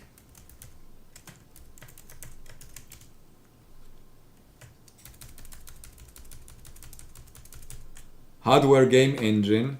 Yeah, that would be basically. Oh, we can do LuniAsm plus Vectrex GPU. How about that? Sound chip, yeah.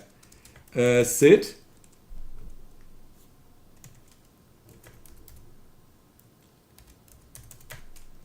SID replica. Do you think that's possible?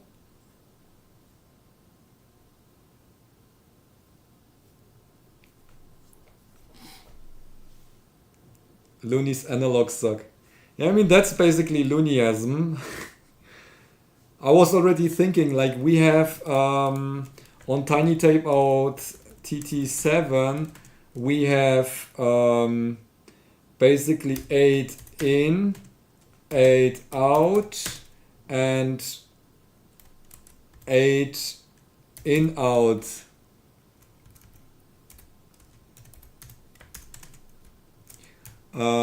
We have basically those IOs, and we have a clock and a reset. Oh, you can.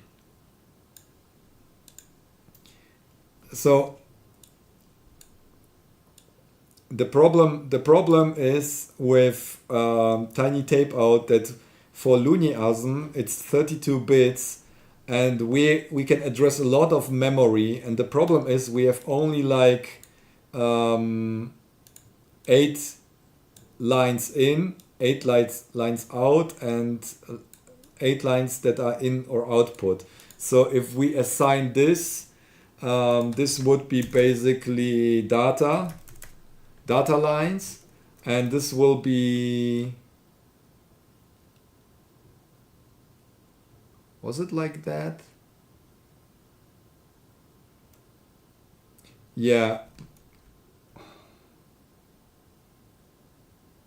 Yeah, the problem is if you want like 16-bit addressed 2 times 8-bit, but then you need like external hardware. So I don't know, are there chips? Are there memory chips? I mean, I need your experts here. So let's elaborate on Luniasm. We need something like an SRAM that has a data, or I don't know, address. I don't want to make it serial because it would be too slow. Yeah, you can occupy many tiles, but I mean it's cost more. Like you pay multiple. Oh, you mean you can share? I don't think it's powered on. I would need to ask that, because you could do like one tile doing something different, the graphics card, and the other tile would do something else. Register for multiplexing. Yeah, external chips. Yeah, I would love to have this in one clock, basically. Phased array radar chip. Oh, this is that would be really tough.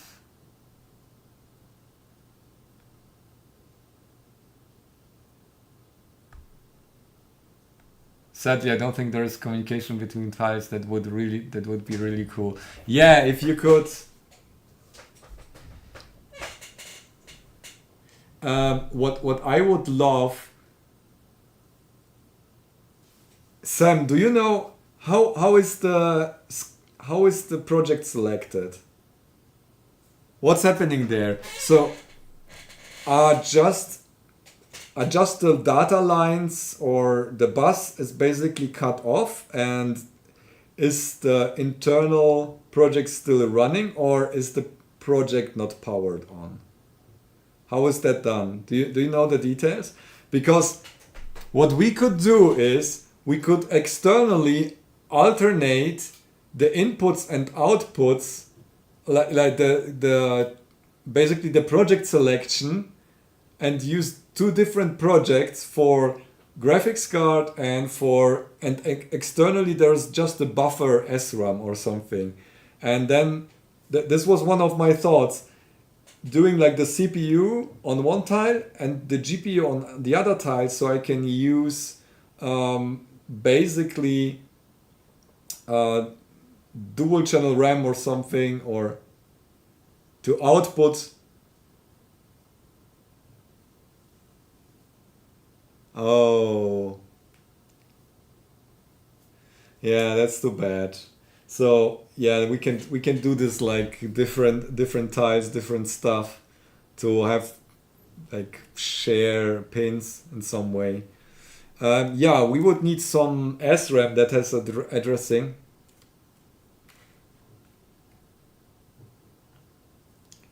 Good night, potato.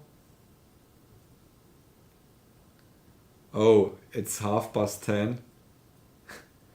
I mean, it's cool to dream about stuff here, since we are not getting anything else uh, going. So, what kind of SRAM chips could we use with to have like to write quickly. I don't want to use SPI RAM. We could continue to debug, or we could continue to think about that. Okay, SID replica. We had radio.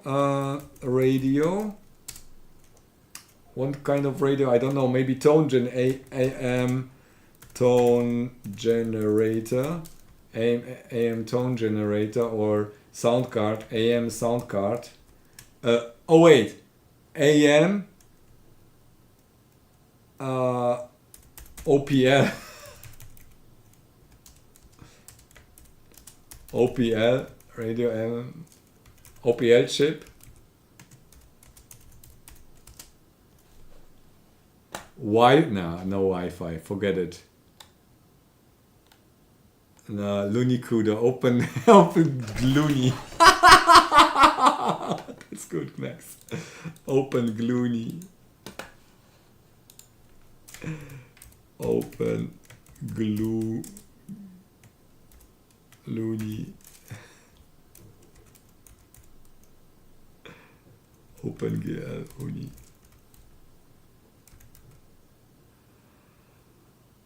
QR code to waste array. Okay, beamformer. Beamform. In any way, maybe decoding, but decoding is hard. Oh no, it's not. Actually,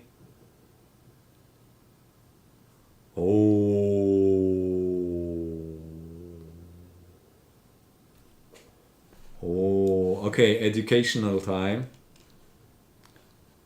Let's think about, people suggested it. How do I?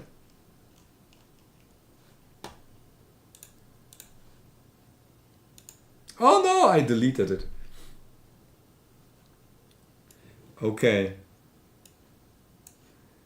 You have that. That's your basically your phased array scan, and then you have the signals.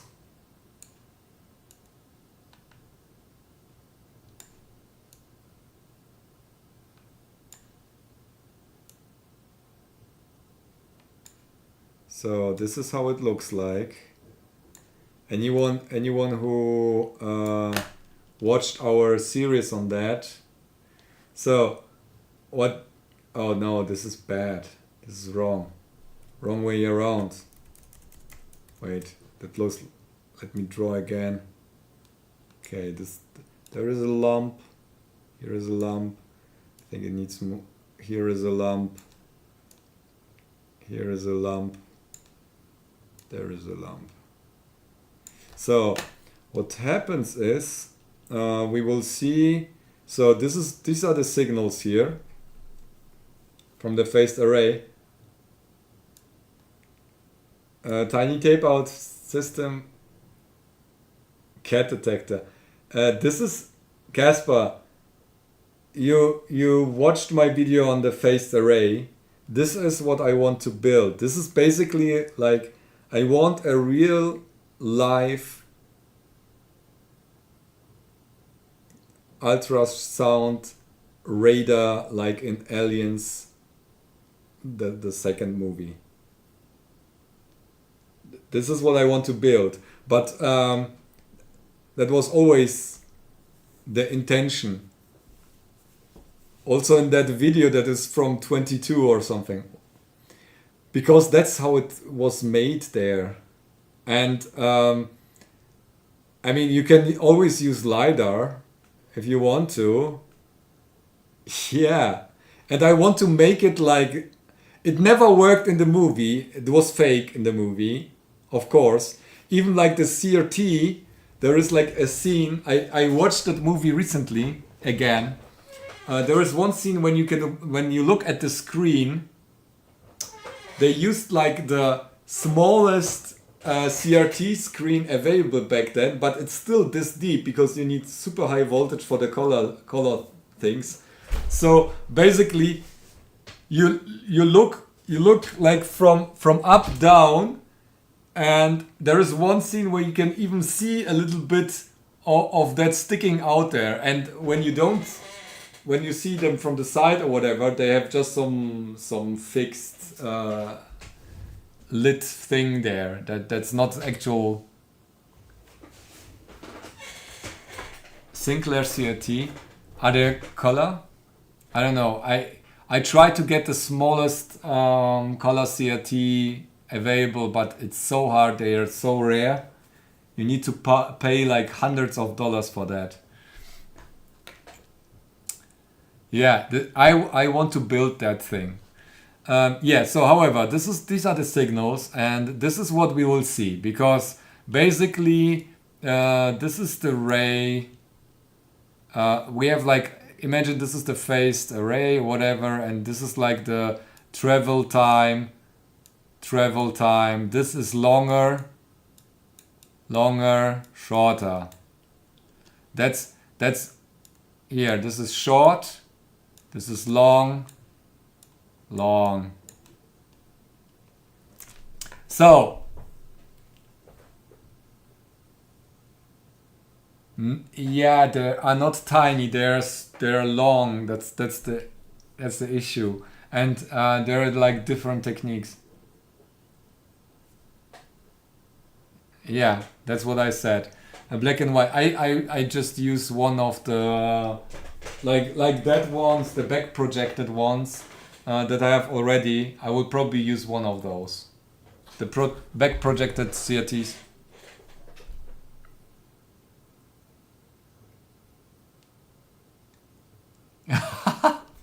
Like that one.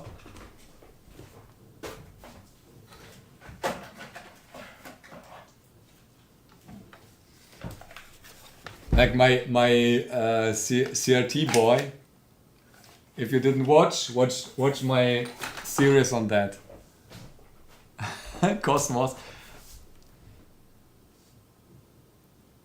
Oh. Okay, so yeah, you can see how that works, like how the beamforming is done. We receive those signals, and basically this lump is way shorter than this lump. And what we do, if we want to calculate the intensity of this point, we add up different samples of our 5 lines in this case. So for each pixel on the radar, there is a combination, just addition of that's like an addition of different points on those curves. So it's a really simple operation, but for each pixel you have like to either calculate the position here, like the distance within that recording,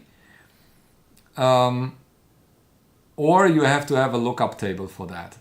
So, and the lookup table is quite huge, because yeah, you have to have like for each channel this offset for each pixel. Yeah, polar coordinates. But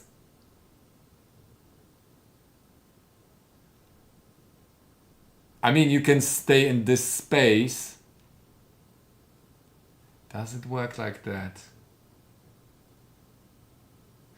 I have the implementation already made partially in FPGA. So what I'm doing right now is basically this pixel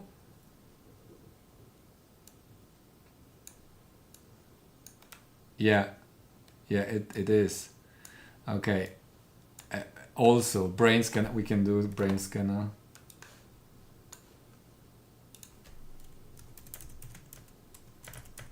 Brain scanner. So basically this pixel is similar to this pixel but just shifted. So what we actually have is we only need to store the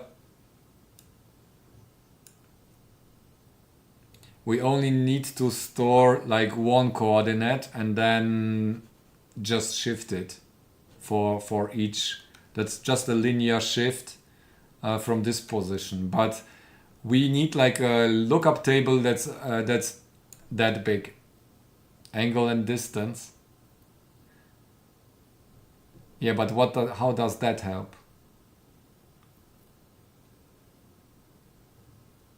How does this help? So imagine that. Let's discuss this again. So this point here is basically this point, and if we only look at this part here, at this line, we get for the whole screen, we only store one value, and that's actually the offset on this line for the whole screen. And since the arrays are all like linear here, so this is the array, the transducers. Yeah, you have basically the same lookup table of those values, but only shifted in x direction. So you need to still store like one frame of offset where you calculated them painstakingly, or how do you call it in English? So either pre-calculate the offset for each pixel on the screen and then add them up. So this is one thing, like yeah, and then you just add up from each of the offsets, add up the pixels and display that. That's basically, you just take the values, add them up, add and display the intensity. This is all that happens there. You don't even need a LUT.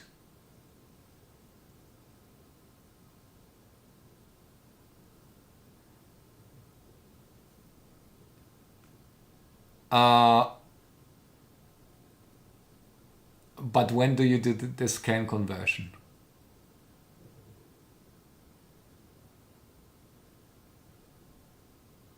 Yeah, I mean, you can always calculate the tangents and then...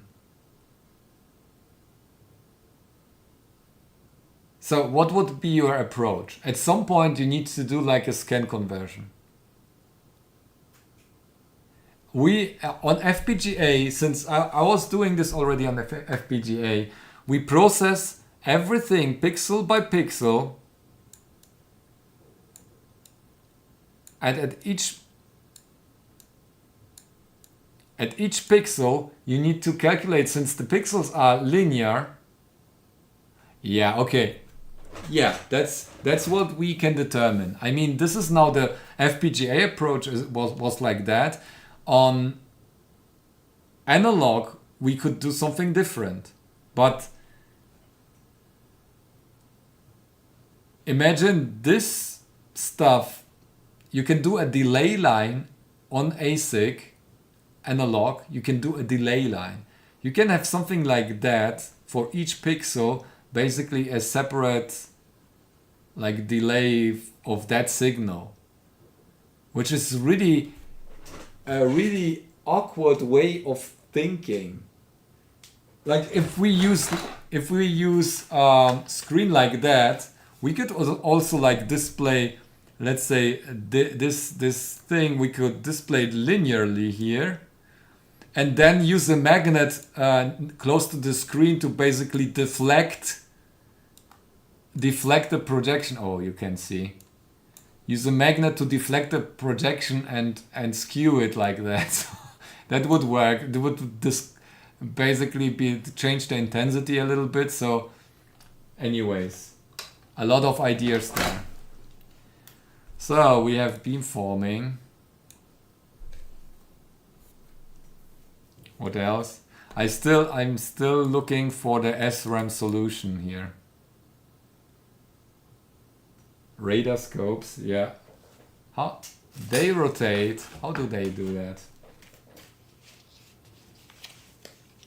You wish you could have more money to play out this technology like FPGA. You could run a RISC. Lucy, what? That's 20 bucks. The 10 Nano 9K is 20 bucks and you can attach a 20, like a Raspberry Pi screen to it. And it's not expensive. You can program it over USB.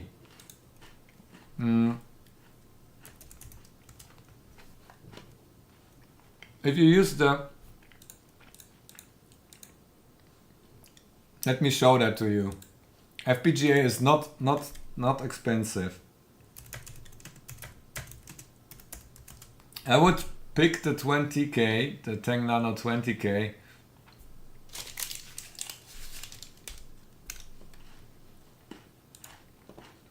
Yeah. Okay, this is 30 bucks, but this one has more than twice as many LUTs as the 9K. There's a game console. We made a DOS emulator.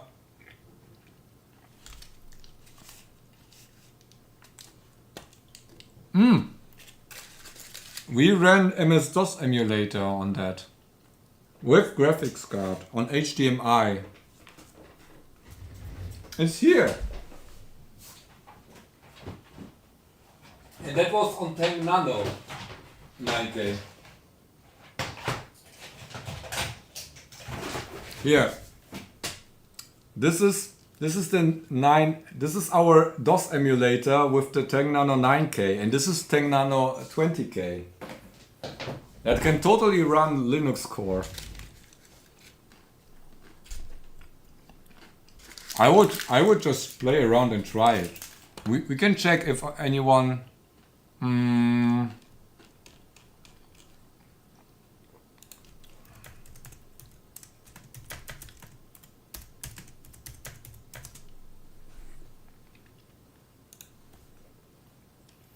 So what do we have? Linux.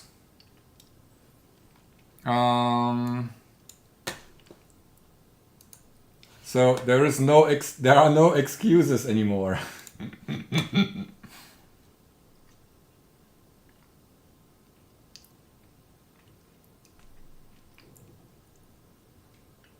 Okay, there is an image.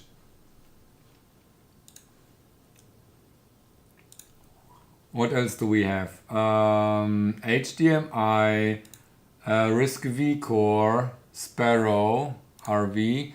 But I think the Linux would also use a RISC-V at the end. Firmware. Oh no, that's file system. Huh? Oh, it's not released. Where's the source code?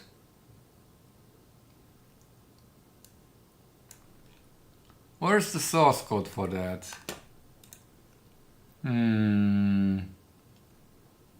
What is LiteX? What? That's messed up. Anyways, if it's possible, but it's probably running a RISC-V core anyways. I need more chocolate.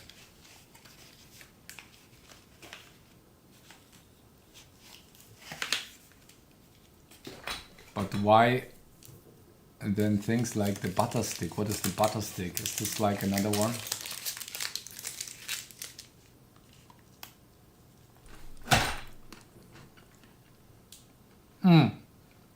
There is also the bigger one, the bigger 10 nanos. They have like extra stuff on there. Okay.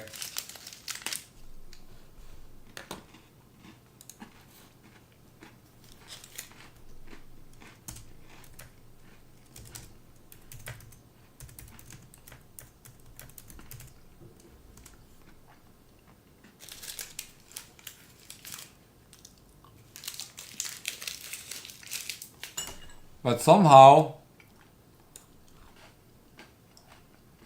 I like that here.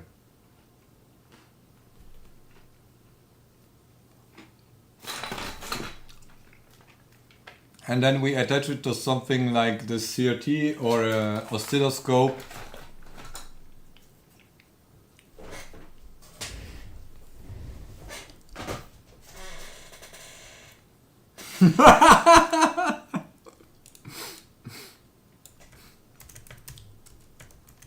That's good. That's good. Dutch. That's a good one.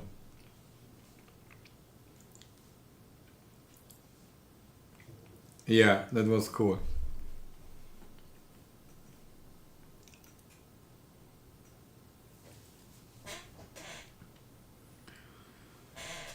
I don't think so that you really need that. I don't know how big the orange. Hey, let's see, butter stick.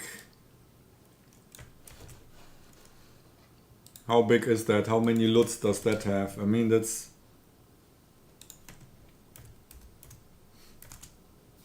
I had it coming. What? What is this? Is a lattice with what?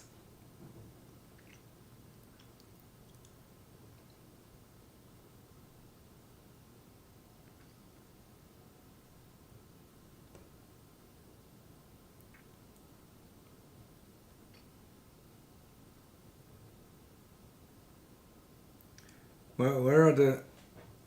How many LUTs? How many LUTs?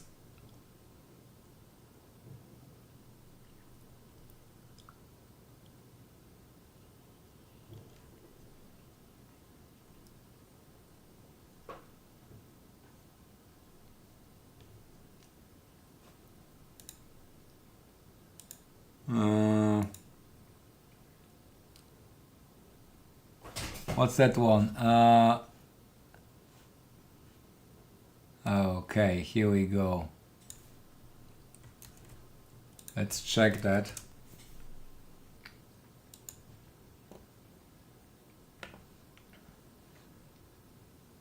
Yeah, whatever. Is that what that one? Ah! Sorry. How many LUTs? I just want to know the LUTs, damn. Ah, fool. 12K to 84 LUTs. It's not like a way bigger than... But which one is... Okay, let's see. Which one did we have here? Can we close that shit here? No, we can't. Which one was on there?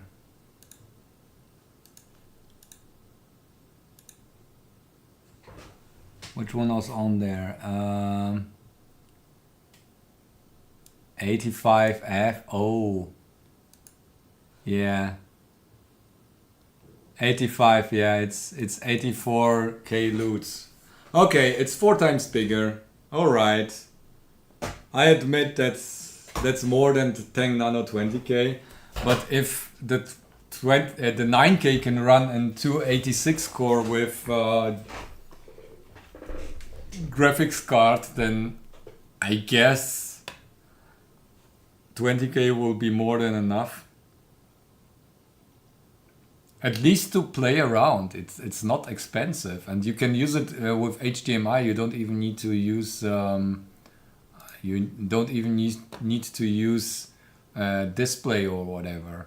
You just connect it to USB. No special programmer, no special hardware. Okay, you need you need the IDE, but that's terrible. But all right, it's not that terrible. I've seen worse from professional companies there. Yeah. Yeah, you just need this thing. This is all you need, and then try the examples. That's all. There is like on the 10 nano 9, or if you want to like experiment, you can start with the 10K here. Yeah, but open source toolchain doesn't support HDMI. That's the problem, because that uses like this DRAM interface, or like the differential signals, and I think you can't use DRAM. Yeah, I can I can give you this affiliate link in Swedish. This is the 9K.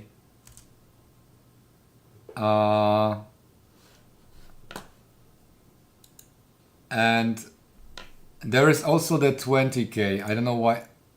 Oh wait, was this the? No, wait. This was the 20K. This is the no. This is the 9. Yeah, 20K is this one here, which is the bigger brother. So if you have spare money, I would go for the 20K. But there are more examples for the 9K, I believe, because that's longer around. And there are like super many examples how to use HDMI, and you can just change things and test things. And it's interesting to see. I started, I think, with the 9K. I started to make this beamforming for the ultrasound scanner. I don't know why I gave it up. I have to like pick it up again, this project, if we don't do it in ASIC.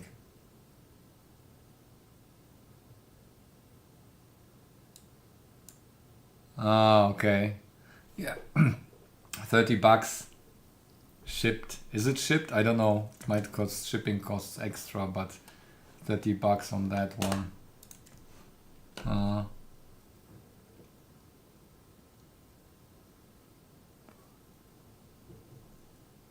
Yeah.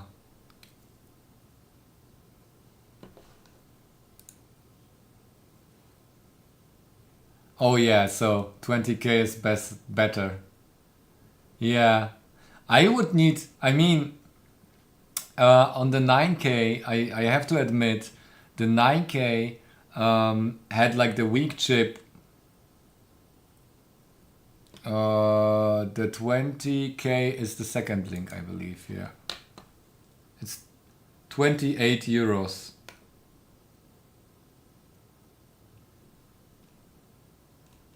€28 and yeah, and €4 shipping, so 32 euros. That's a rabbit hole. That took me some months.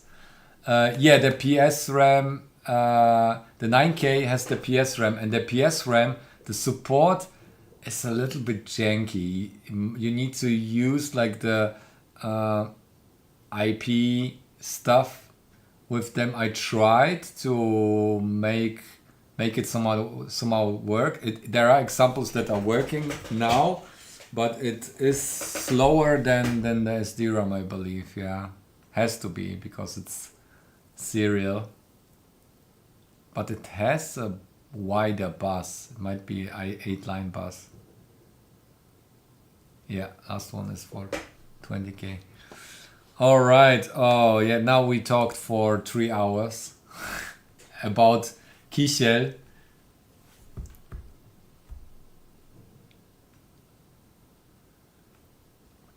Let me drink. Oh, it's too much sweets.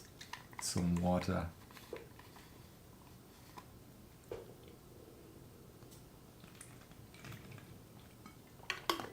Oh, I don't know. You can search AliExpress. There might be. Did I get it pre-sorted? I don't think so. I don't know if you might get help on in a makerspace close by if you have no soldering iron there. Quite often open hours where you don't. Yeah, just get help at the makerspace. That's the easiest thing. And you know what? You don't need to solder it actually, because you only need to connect HDMI cable to it and USB, and that's good enough. If you want to do I/O stuff, obviously you need to connect it at some point, but in the beginning you will just try the examples and you can always output. Oh, okay. Yeah, there might be a soldered version on AliExpress. You have to check. Other than that, you can always start with the HDMI stuff, And everything you compute, you can always output on the HDMI in some way, or serial over USB. I think there are examples. Might be examples. I don't know. And it has, I think, built-in LEDs as well. I don't know how many.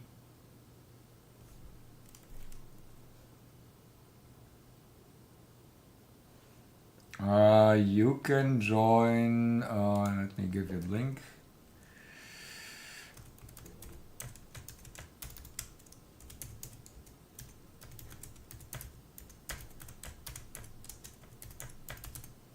I think this should be the link to the Discord. Christian. I know, both might work. Yeah, it's alright. Thanks, Christian. I don't know if my link even works. I just typed it down. Alright, so now let's try debugging. We wanted to connect that thing and test. So what pin was? Let me check again. Where do we have I/O?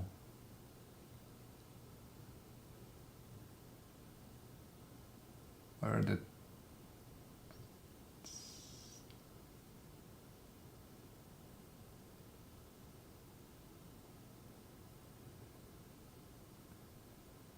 SWIO? This is clock is 14.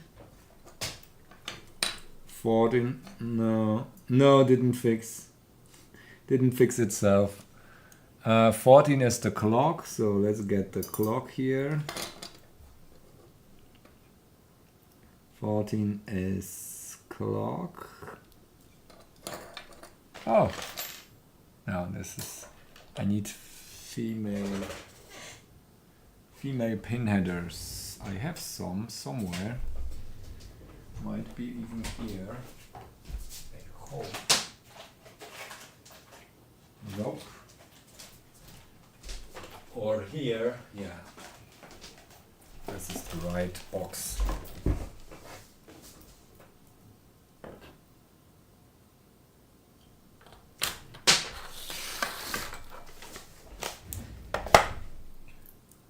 Ah, I can use this one here. 14 is clock. Can you even see? I don't know. I don't see my screen here. It's a little bit on the dark side here. 13, 14, and this will be ground. Oh, let's flip it.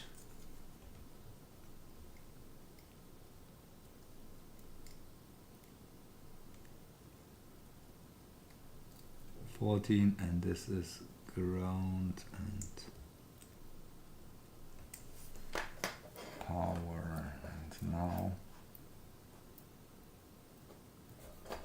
14 is clock.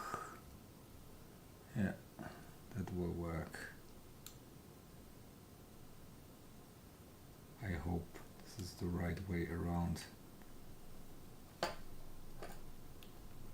3.3, 3.3, okay. So this is connected. Why is it so dark? Here, a little bit lighter for you. Extension cord.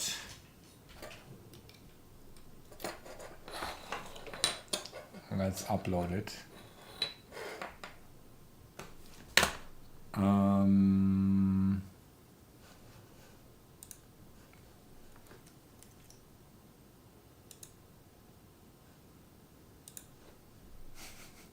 Now it's cropped.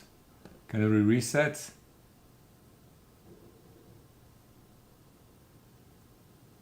How do I reset that part?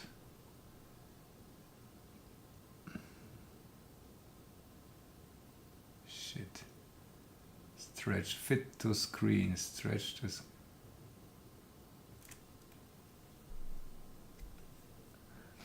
There are a lot of live streams where we did some FPGA stuff. You can rewatch them. Reset, transform now. I have no clue how.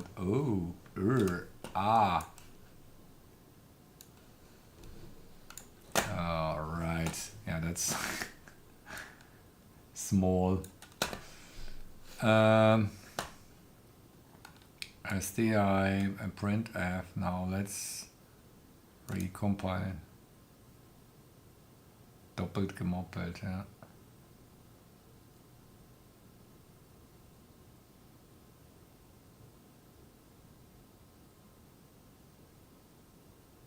Why does it take so long?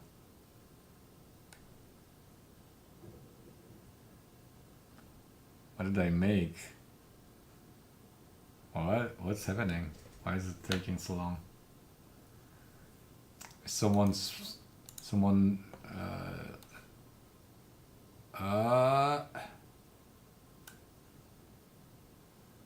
I might have a virus. Every time I open the task manager, my computer unstucks. So basically, there is a virus observing if I open my task manager and then hibernating whenever it's open to not be suspicious.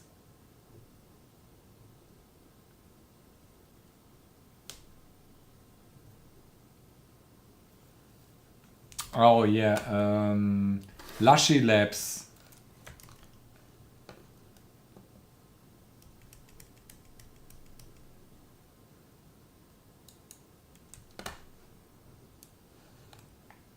Discord? Are you on Discord already? What?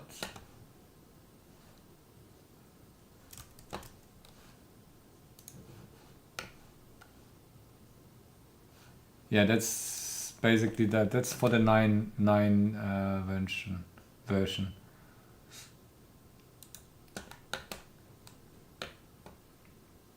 That's the 9K, but it has a cool plug-in. They have a cool plug-in for Visual Studio Code and really step-by-step tutorials, and that will probably also work for the 20K. Maybe not the same code because the pin configuration will be different, but if you go for the 20K, you need probably to adjust pins. With the 9K, it's very straightforward. They start, I think, from blinking an LED to a working Linux kernel at the end or something.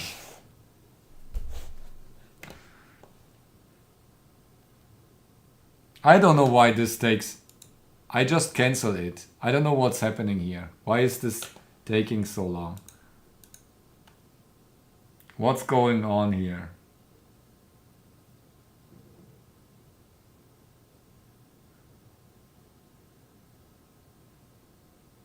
I have no clue what's going on.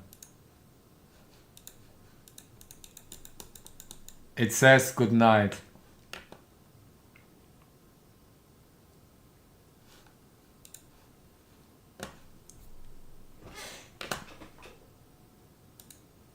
I ate too many sweets. I have no stomach ache. Oh, come on. What is going on? Damn. Okay.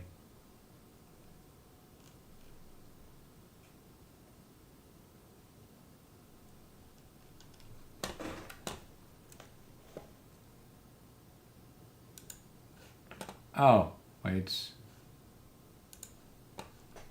Christian, can you get it? Grab it from... I don't have the access to the chat right now. Or maybe here.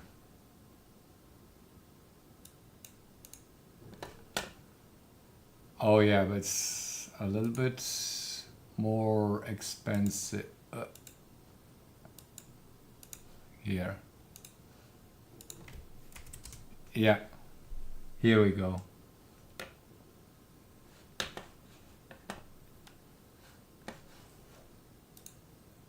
Nice, pre-soldered headers.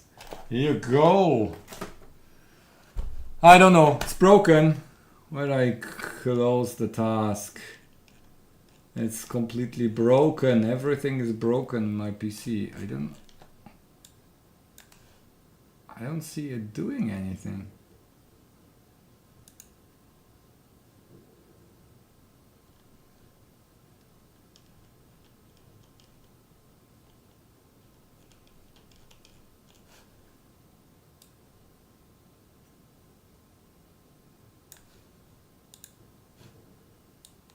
This task is dead.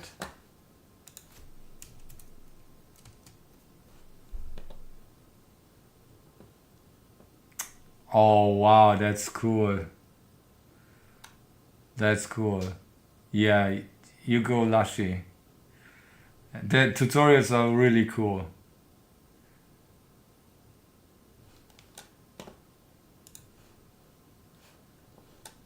Mon River tries to start up.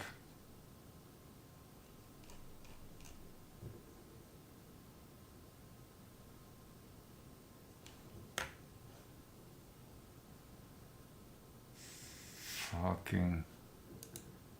What is going on?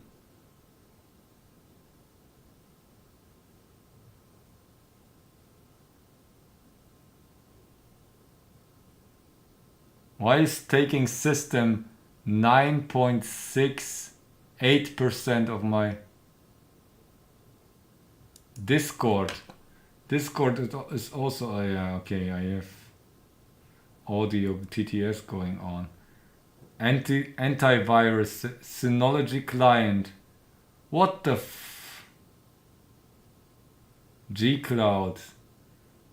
There are 2 cloud drives. It doesn't start anymore. It's broken. Yeah. Needs serious restart. Or I need to explore. Oh, you know what?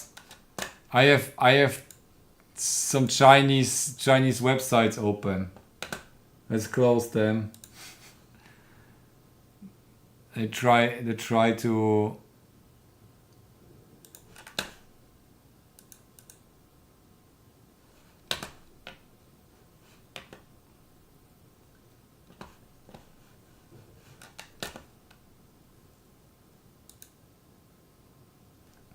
I need to close all the windows here.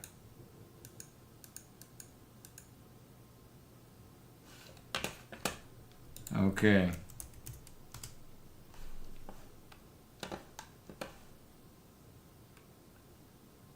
What is going on? Doesn't start anymore. It's broken.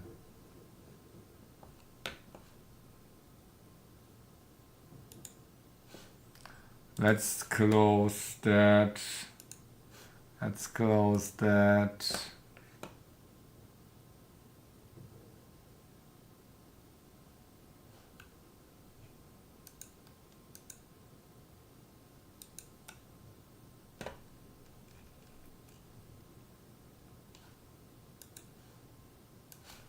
Look, it doesn't start.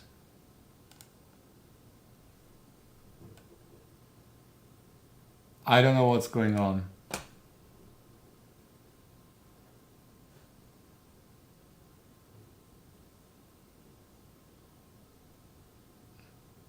I don't know. I mean, I would expect it to at least boot somehow.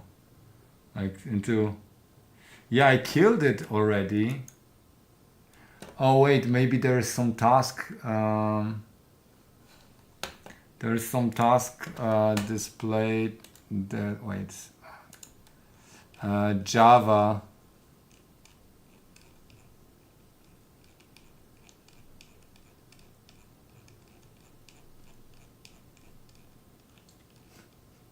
That's a lot of Chrome here. Where's Java? I expect Java somewhere to be dormant. Here. Who complained that I don't use Linux? Here you go. What the F is going on here? I should restart my PC at some point.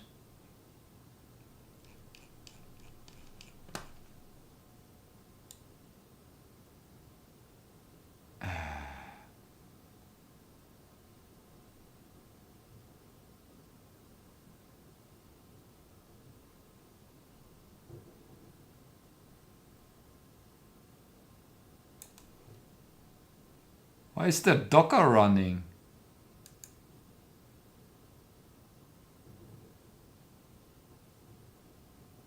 What is...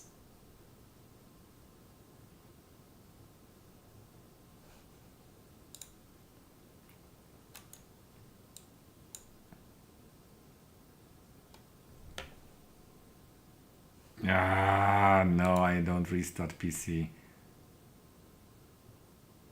Docker is stopping. Now, boom, Docker is stopped. Then I will stop the synchronization.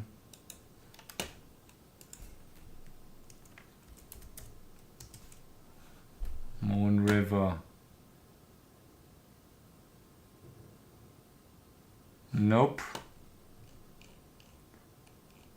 Oh wait, I have Resolve open.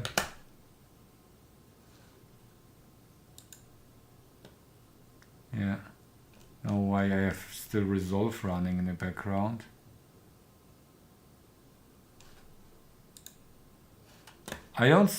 Doesn't work anymore. Okay, you know what? I will just open a project file. Maybe that works. Like without, shit. Yeah, that doesn't. Okay, it's like we shouldn't do the Megacluster on stream. Whenever I try doing anything,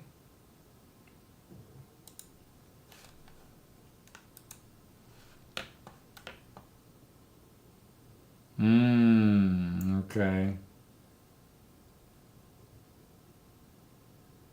I'm not sure why it's so messed up right now. So much CPU. What the fuck is using so much CPU? Why is system needing so much CPU? Okay, maybe for the streaming.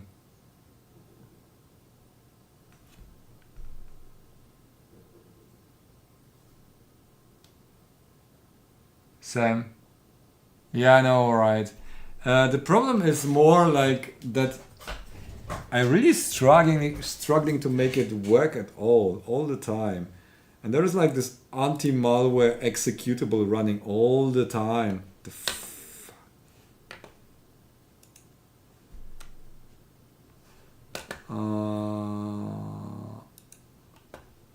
You mean task? No, like what is task manager, process explorer? Let's see.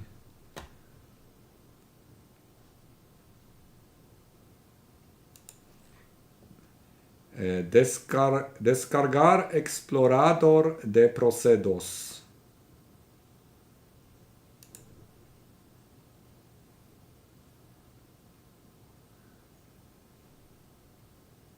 Yeah. I don't know where the downloads went. I need to open it from the 80. Ah, shit.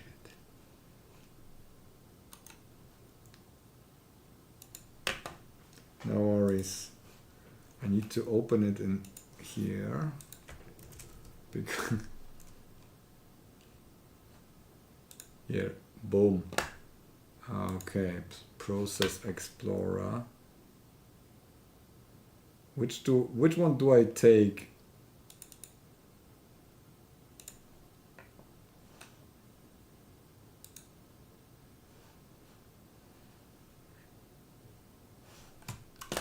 Okay, here we go.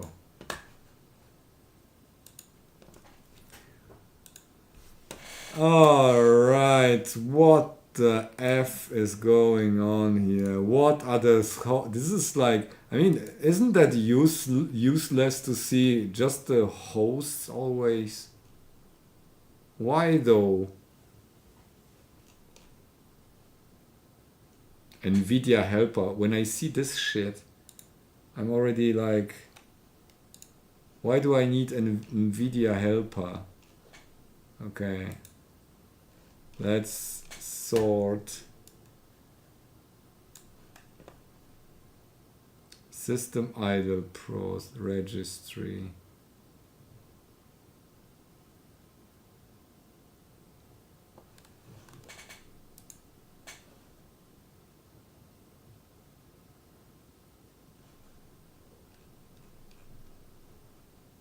Software that chat recommends. Why not try X virus? Yeah. Game bar. What the f?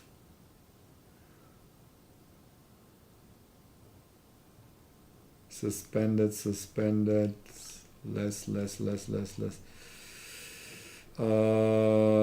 G-Cloud. Winlog on.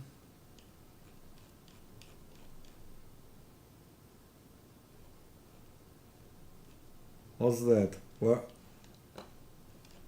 Why is the edge running? Kill process. I never started edge. Bye edge. Stupid Cortana or something. VS Code has so many tasks. Okay. Chrome. Here we go. Yeah, now Chrome is very idle. With Linux. Yeah, but I would have like to recompile the kernel whenever I want to do anything.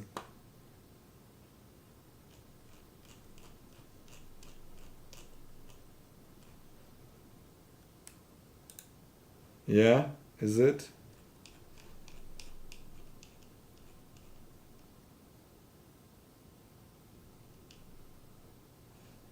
Now it's not anymore.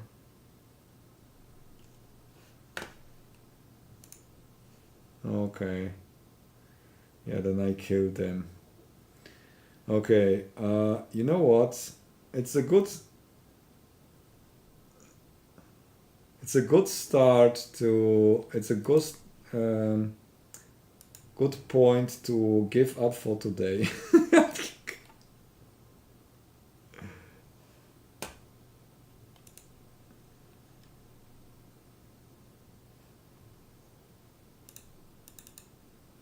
Yeah, that's the database for my editor. I use DaVinci Resolve with Postgres.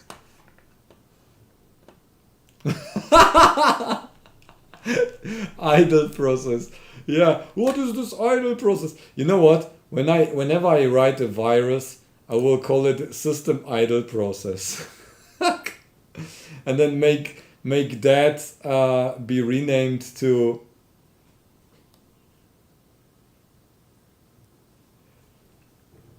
so my virus will search system 32 DLLs for this string, replace it with virus, and call my virus system idle process.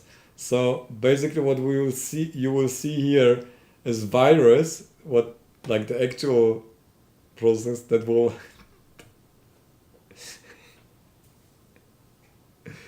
Good night, Dave. I will go now as well. I'm tired. I'm not able to do anything. I'm so sorry. Megacluster didn't happen, but we got some inspirations, people. We got some inspirations.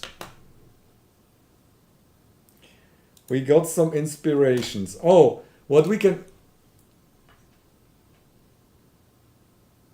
No. I wanted local. This is like every change in the editor when I'm editing videos will be reflected instantly in the database. Why do I want like a network in between? I need an SRAM. So maybe someone can suggest something where we can work with 8-bit wide buses and so on. Which is fast, like semi-parallel thing. Ray, yeah, I'm done. I'm so tired as well. Maybe someone can suggest. We can research that. And we can research that and make a tiny tape-out design next time, because I'm sick of Megacluster right now. I have to sit down and make it seriously, so I can also 4K parallel SRAM chips.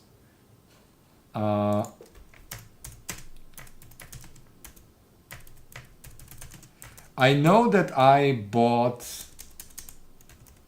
for our, I looked for here, mouse electronics. Yeah, whatever. Deutschland. Schland.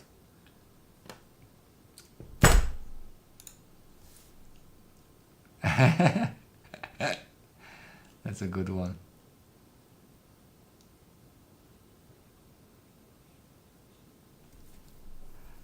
Oh, that's nice. Oh, oh what the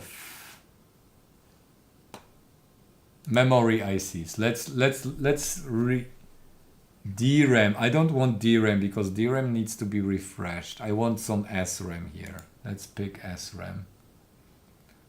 Parallel serial. How about that? SDI parallel. Let's check parallel. Memory size.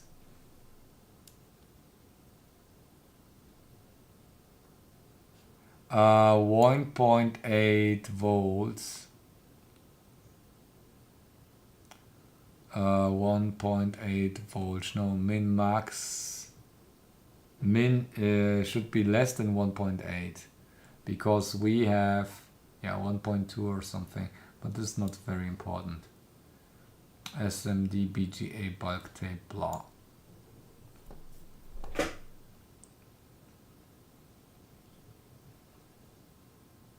Oh, okay, so we take times 8.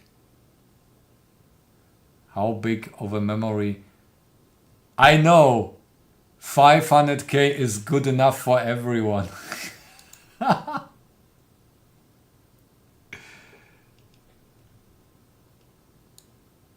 Most of them are, oh yeah, organization. So 64k, or do we want more? I wouldn't do less than 64.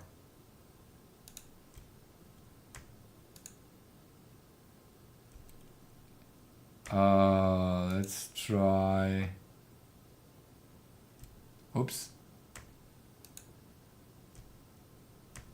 8 and 16M more. I don't know if we can even address that then. Let's start with that. Apply filters. Bam.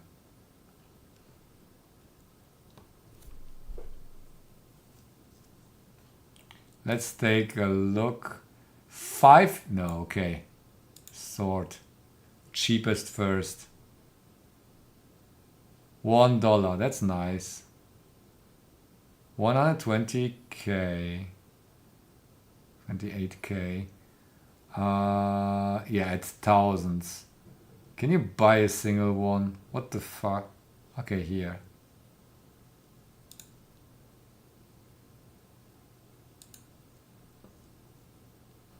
Oh. In stock and active. Because if you do a design, you probably want to... It's not really that crucial. Oh, how do... Okay, yeah, that's the one.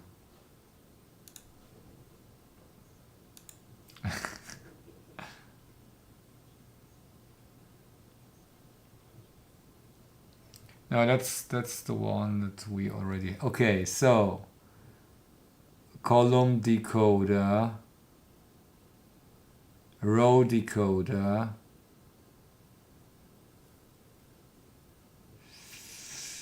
Um...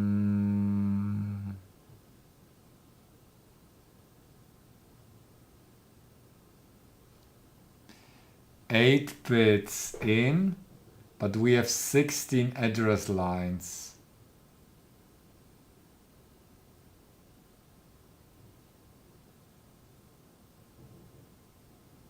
Sixteen address lines. What is this arrangement? Yeah, that's like, I mean, if we use, yeah, of course, I don't need to use all of them, But then we have also, let's check how that looks like. Okay, so we have, yes, CE write enable, output enable. Shit. We need also these control lines, and we need also input output and whatnot.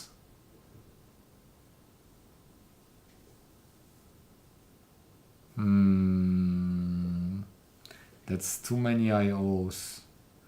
I would need some shared address input output and 8 bits.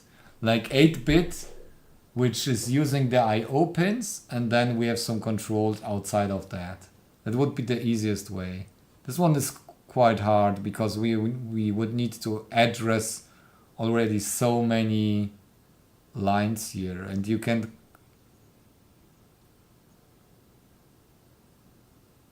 Yeah, this is basically that. We have 8 lines. So this is, oh, sorry. This is input output lines. If we can clock in the address, that would be nice.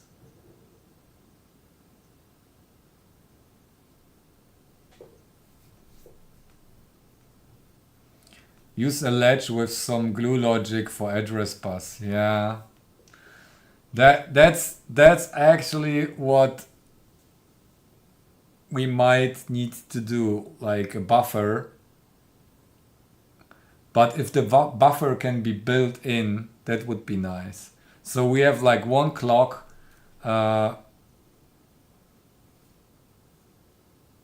serial SRAM.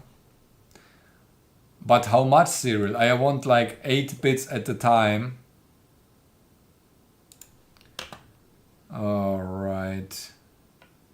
Why do I want times 8? What's the difference in that case? Times 8 for 8 bits or what? Let's pick something with only few pins. Or let's check here. There might be serial selection here. No, it's not. Oh, okay. No, they're all parallel here. Like 32 pins is the lowest count. Shoot.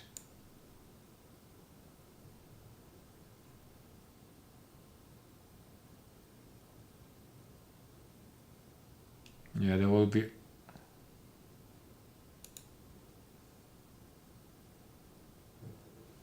Oh, do I? Where's my filter? Good night, Max. Oh yeah, here. Hehe. Okay. Serial.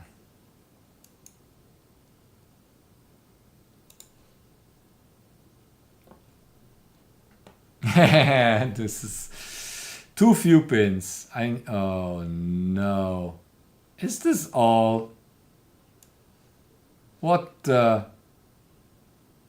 Seriously?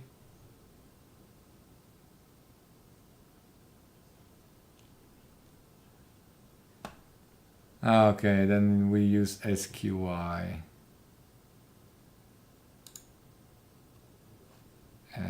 SQI, SPI, that's quad. Do we want like the octal? Like is used on the ESP32?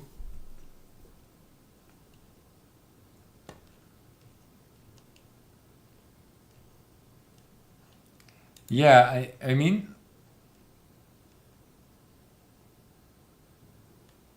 serial SRAM, 4 megabytes. Let me check that for a minute. So no, nope.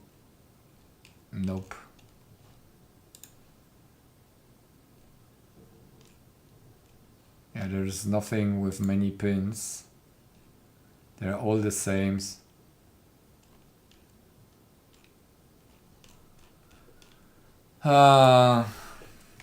Octal.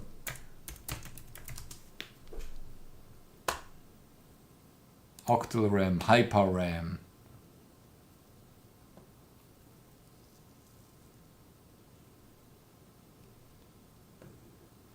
to be faster, because the problem is if we have serial, we need like to clock in 20 bits of address, and we need to take like 20 clocks, and that's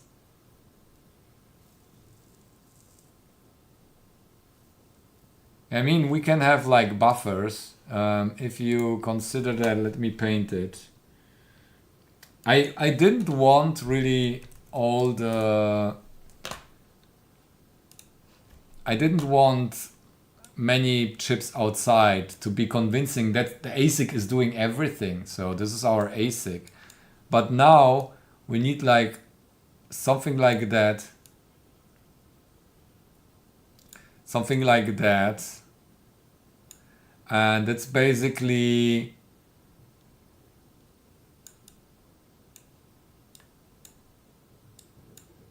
That will be basically three... we have like here our input, output enable. This is basically input, output. Then we have here input, input, input. So this is basically this. Oh, this is the same lines. This is like 8 bits, and this is in the sum 24 bits. So we can basically buffer. That's just parallel buffer. But then we need like to write the address. We need 3 clocks already. So that's 1, 2, 3. Then we need to set the data, which is 4 clocks, and that's what's happening here. So we address, like if we have like parallel SRAM, we would need like 3 buffers or 24 hyperbus. Secret engineer, hello.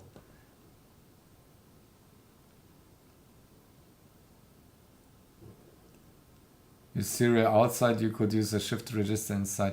Yeah, but then if we have all the serial, or everything serial, we will take like 20 clocks, 24 clocks to set the address, and another 8 clocks to write anything. And the problem is we have our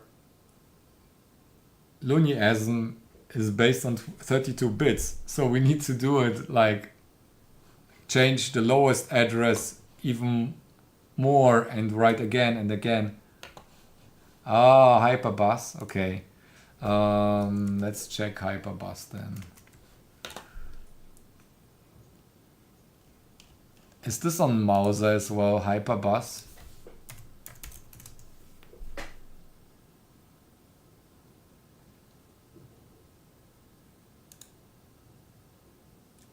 Semiconductors, rectifiers, DRAM, MOSFET, NOR flash, switching, SRAM.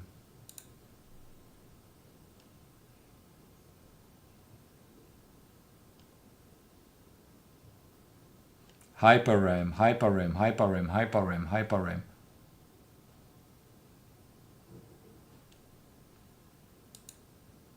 Clock multiplier just for the RAM. The IOs of the ASIC are limited to like 40 or 50 megahertz.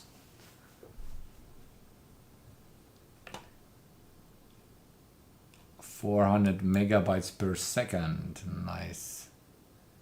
Okay, yeah, this is more like that. I think we have a winner here. Winner, winner, chicken dinner.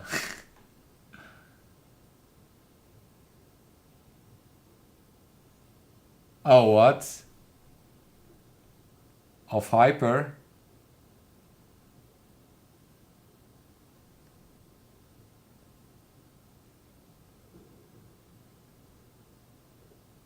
Oh, outputs. Oh, you mean out? Yeah.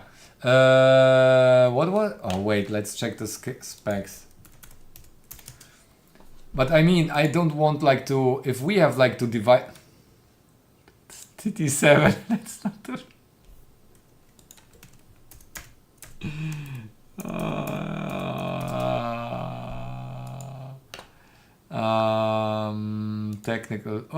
Technical specifications. GPIO pins. Okay, general purpose. Here we go. You can see that. Oh, yeah, let me turn off that. So 33 megahertz is output frequency, is maximum for the drivers probably. Yeah. All right. So if we do like clock in an address and then data, that may take, like, we have to divide maybe by 6. Let's say 4 for the 4 for the data, which is 32 bits, and then 3 clocks for the address, or 8 clocks. Level 1 cache? No. We're not doing that. We're not going that route. So at the end, if we need to divide,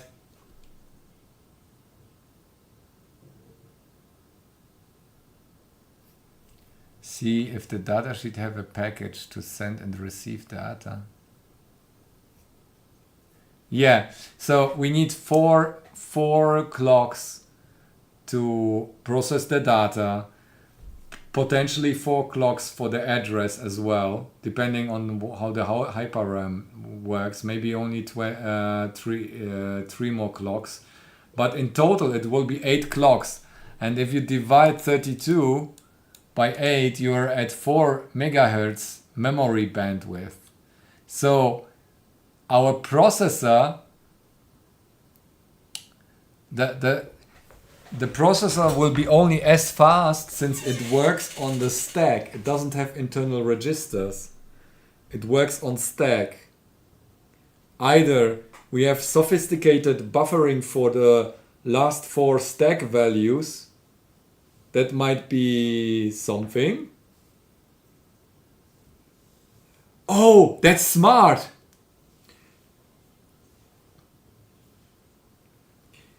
The problem is we are working stack based. So what we can do is whenever a pop appears or a push appears, we shift in. We have Lisp machine problem solved. No, Luniasm is unique. I need to repeat it to myself until I believe it. Okay, so our tiny tape out, to be fast enough, we can store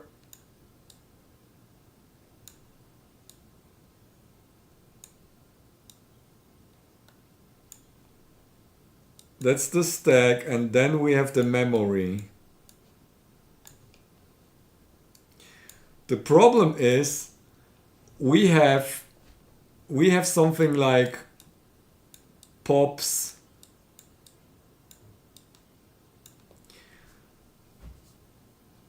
and pops can access anything.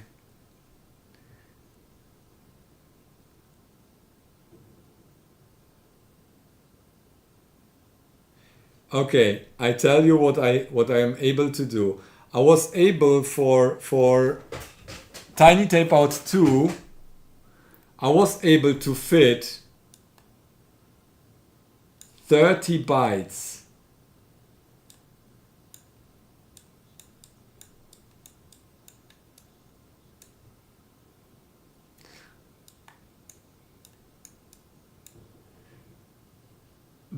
That's already what is it? 4 times 4, that's already 16. Yeah. That's already 16 bytes here. If I store that's already 16 bytes, and there is no register or buffer that we need for the processor itself, not even the logic for everything. Ow. that won't fit if we want to make a luniasen. So we make either a slow luniasen, yeah. We either make a slow luniasen that works at 1 hertz.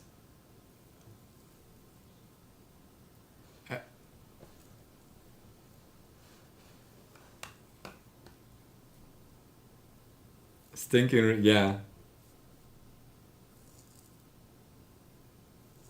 0 page in ASIC. Yeah, I would. Yeah, we can make like 1 register. I mean, we need 2 buffers.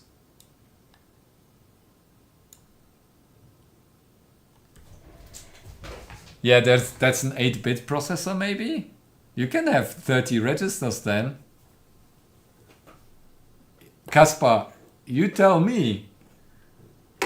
You. Oh, you're right. Stack pointer plus stack pointer, and there is something like flags and so on. So there is a lot going on. Oh yeah, okay, that is way easier. So I would assume let's not overcomplicate things. Start slow and let's say it's in 1 megahertz thing, even if it shuffles the data back and forth to the to the RAM.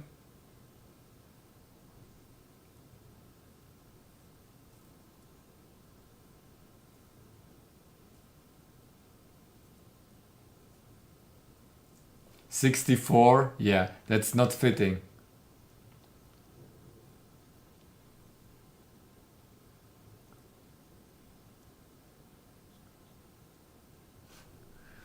So yeah, if we have like, let's say, 1 write or read operation to the stack, like 1 operation, let's say decrement, is reading from the stack and writing to the stack again.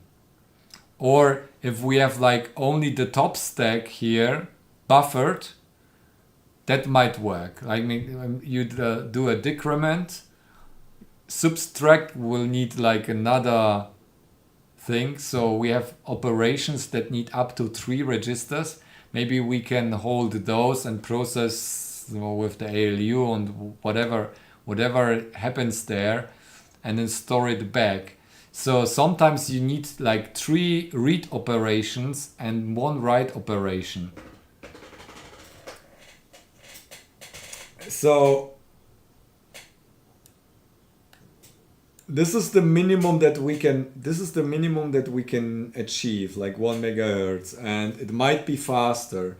I wanted luniasen to be like constant speed, like every instruction is similar, but I also have a multiplication, 32-bit multiplication and division in there, which might not be supported on this ASIC, because that's a lot of stuff, especially multiplication in 32 bits takes a while. How do you do that? Can you do a multiplication without like intermediate steps? No, it's not VGA. We can do I would love to have VGA, but what we can do... Oh wait, we can do VGA. We can do digital VGA.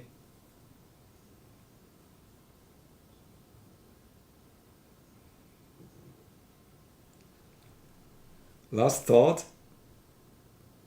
Bit slice, multiple chips. Interesting. Yeah, actually, if we use HyperRAM, we need only 5 lines. 5 lines on 5 lines for VGA. I mean, there is...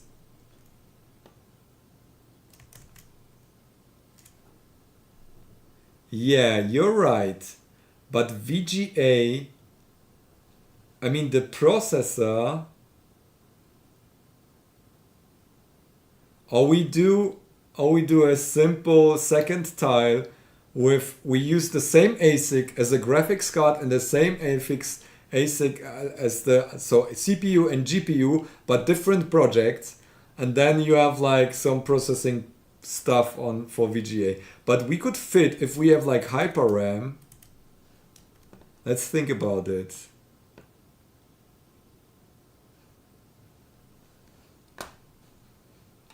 Yeah, that's what I think.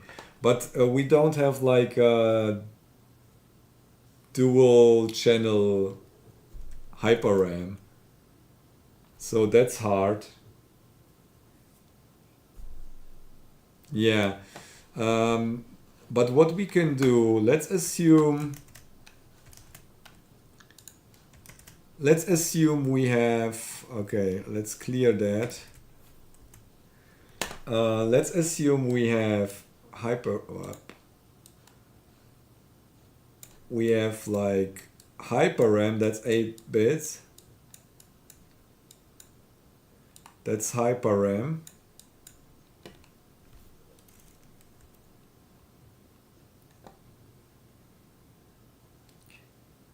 But this is ASIC. The CPU doesn't need to run this.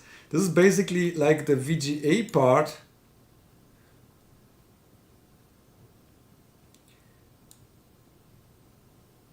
So,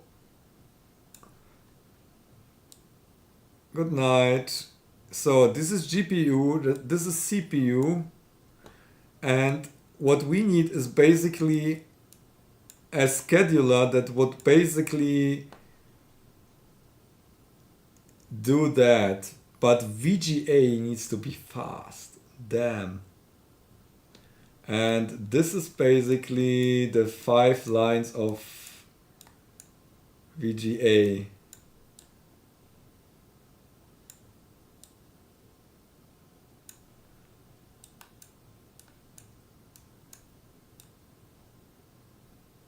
This is like keyboard, so input, or buttons, or joystick, or whatever.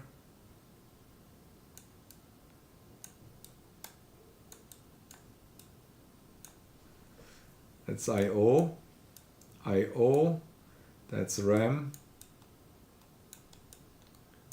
RAM, that's VGA.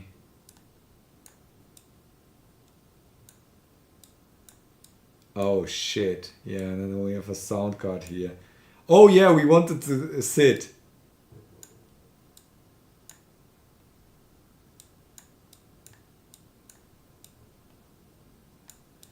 This can be analog.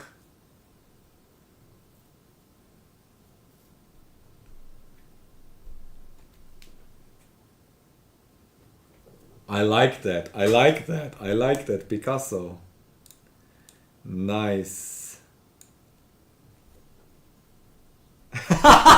System on chip, nice. Oh, all right. Yeah, I think most challenging part will be,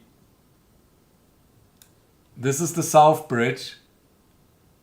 Why is it called South Bridge? I think this is the most complicated part, because you need like to be precise, clock precise for VGA. VGA, let's take VGA 40 megahertz. 40 megahertz is 800 times 600. We can divide this to 400 times 600. Video buffer different RAM. The problem is we only have one set of... oh, we can... Oh, yes, we can.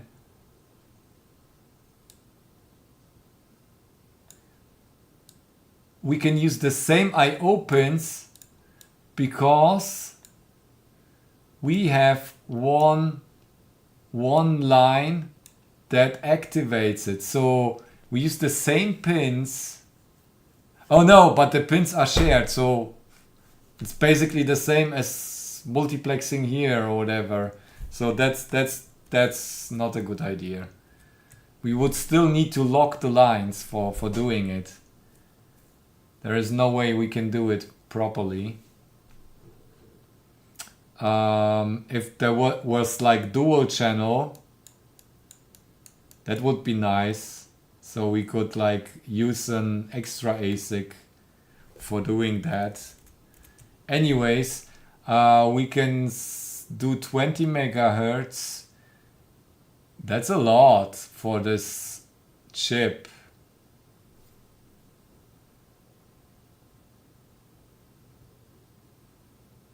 Output. We can do 33. Reading. No, that's not good. Shit. That's a too high resolution. Okay, we can always split the resolution, but if we do it like 200 by 150, still okay. And the clock, we can divide it to, oh shit, it's still 10 megahertz. Can't do this. Text mode? Oh no, that's too much. Why is it so... Oh no. Oh wait, we need only like 3 bits each. Because we store like 3-bit color, CGA color. Wait, this is like 3-bit color, so we get per read, we can get yeah, that's shitty. If we use like 32-bit words, we can have like 10 pixels. It's so hard to compute that. Damn. We use 1 byte per pixel, which is then faster, but still it will be busy with drawing graphics all the time. If we try 320, that's what is it? 320 is like 27 megahertz, no, 25 divided by 2, it's 13 megahertz. 13 megahertz. I mean, we can probably divide something or clock the ASIC with like VGA clock or whatever. Shit. Oh, yeah, we can always split the pixel differently here. Divide 800 by 3 or something. That's easy to do on an ASIC. We can divide the resolution, the horizontal resolution by 3. So what is it, like super odd number?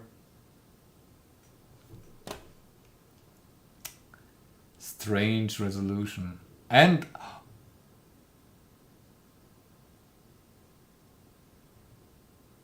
wait a second. We have horizontal retrace, which doesn't need any memory whatsoever. But then it's only like in kilohertz range.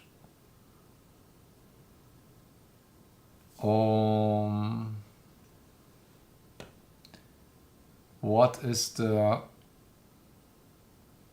horizontal frequency on VGA? Yeah, that's too slow.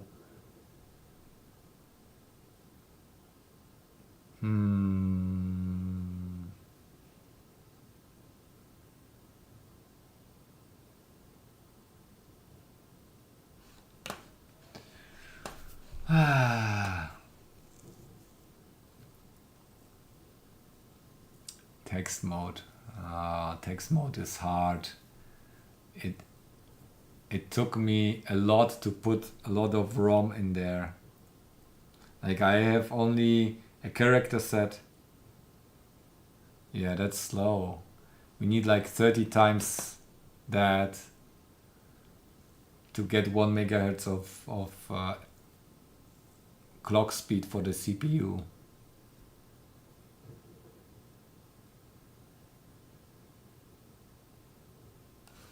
Let's take a look at the HyperRAM stuff.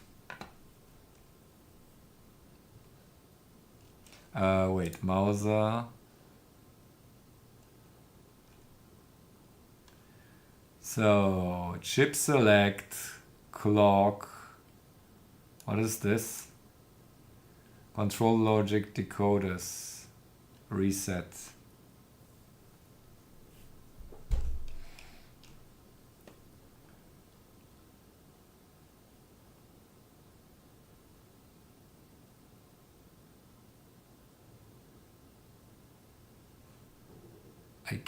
I can't make this smaller here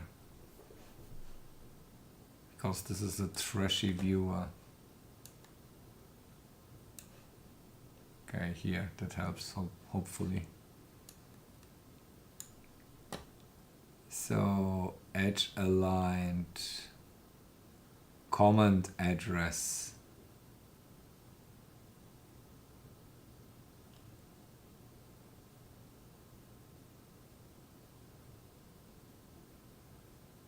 What is this?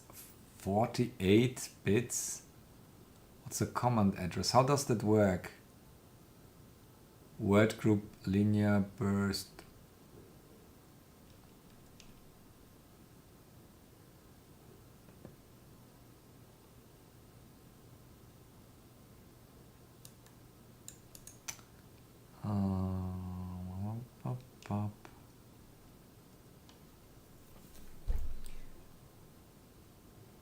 Read-write data strobe during the command address portion. Even more shit to write to it or what?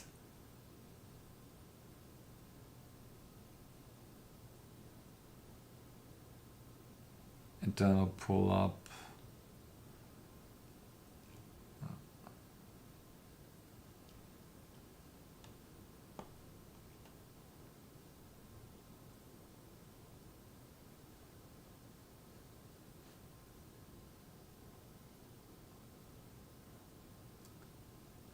Address at no, what is data signal? What?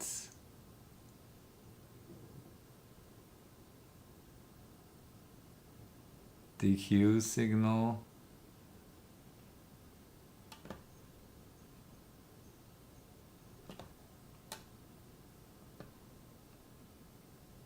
Does it? DRAM is the one that we don't need like refresh. Okay. DRAM. Okay, memory size. Data bus width 8-bit.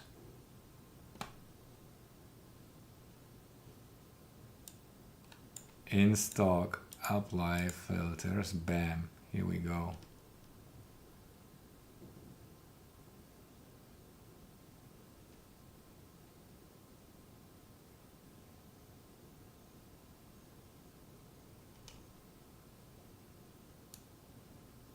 Ras. This is what I wanted to hear. Now we are getting into the helpful space here. This looks terrible here. What is this? This is not many pins. Nice. We need the Shipu. The Shipu, you are still on here. Tell me about this. Oh, that looks like HyperRAM. Nani? The Shipu-san. The Shipu sensei. Yeah, that's basically HyperRAM. Okay. We know that one already. All the others have VGAs. I mean, I can do BGA at some point, but maybe there is one without BGA. What's the packaging? Series. Here, BGA, SOP, SOP. What is USON?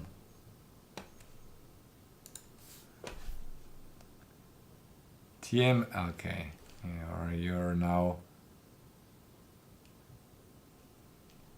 What is this? What is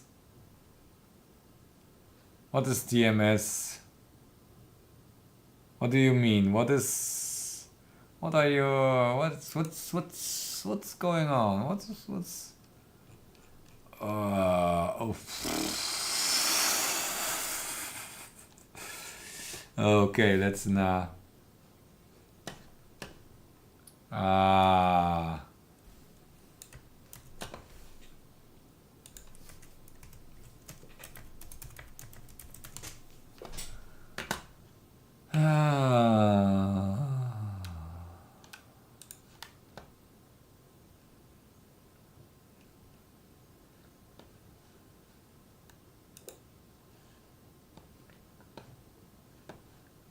Secret, sometimes you don't need to refresh if cycle to the RAM. Yeah, no.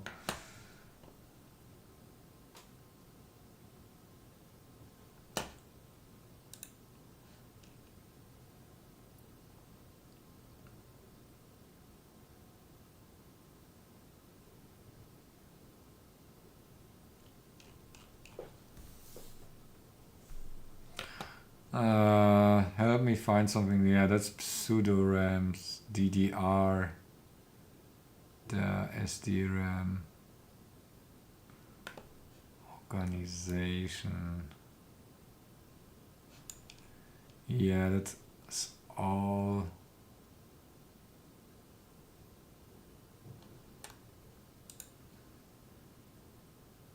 It's all like with.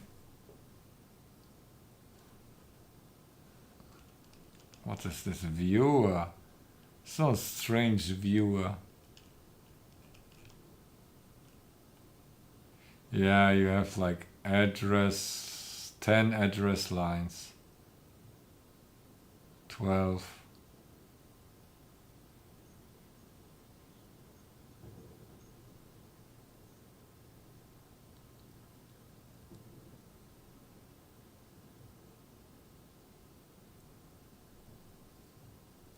"20 milliseconds." That sounds like that could be done in the horizontal blank phase.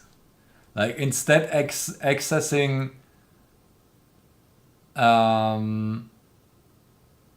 hey, yeah, you basically oh, nice design.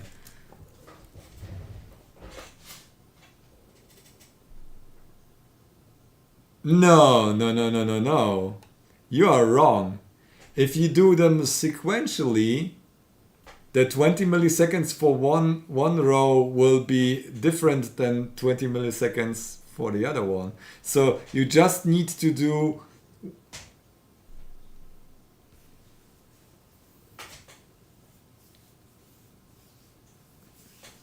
Yeah, both can be on the tiny tape out, like, but then you need like a dual channel memory, or you need like a strange mode or an extra pin to write to the graphics RAM, which is really, I mean, now I understand designing this system myself, I understand why it was like very difficult, or why it was so strangely designed in the early times of the PCs.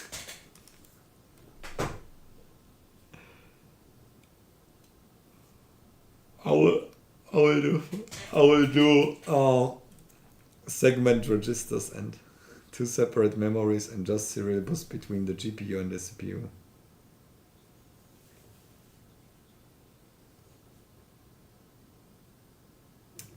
Ooh, and you have have like a really bad refresh rate or what?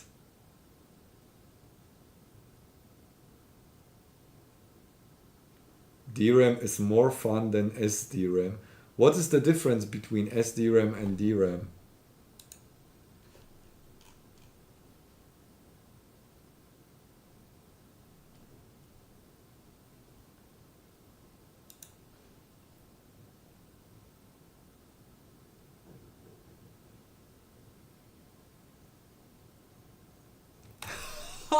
Wow. What is NVRAM? I would love to have something like more permanent, like something some sort of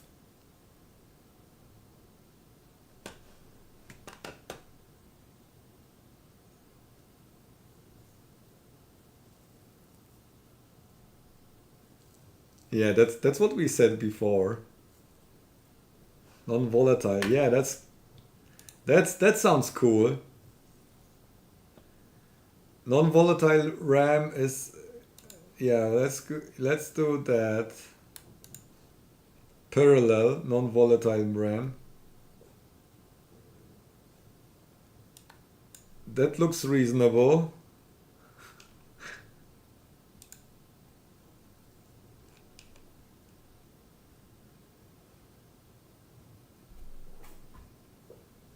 HK.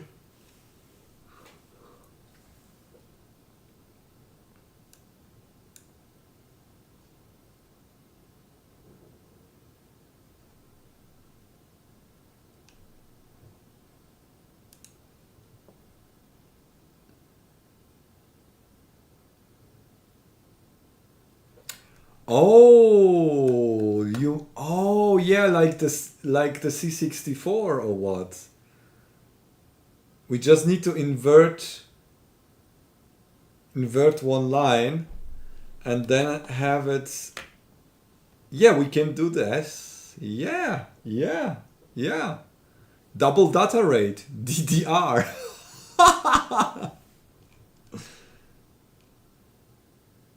Let's fake DDR.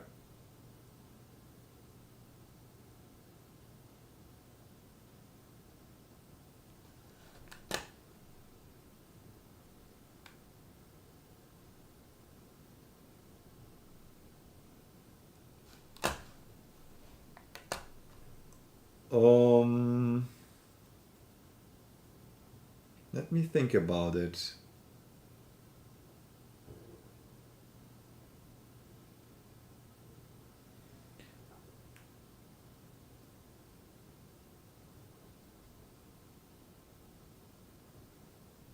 Writing the address is also slow. But I mean, using DDR for... good night, Shipu. Midnight already? Oh no.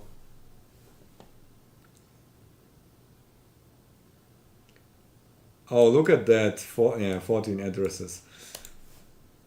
Okay. Bye bye, everyone. I think I will end the stream also right now. Maybe someone has a good suggestion for a nice RAM chip that we can use with 8 bits, like the Hyper RAM, but less complicated. Come on. It has to be something where we can shift in, or we use like external buffers for accessing the memory. That would be stupid, but oh well, because it's like a complicated design. Using something like really, oh, we have the memory chip, we have the flash. This is another thing that we need to take care of. Reading in code needs to be done from the flash. We forgot this completely. So here is like flash, which is basically the same.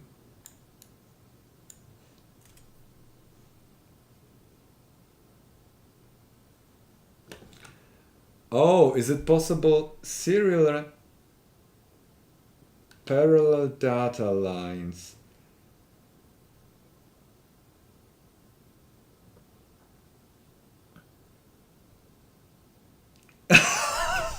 Secret engineer, that's good.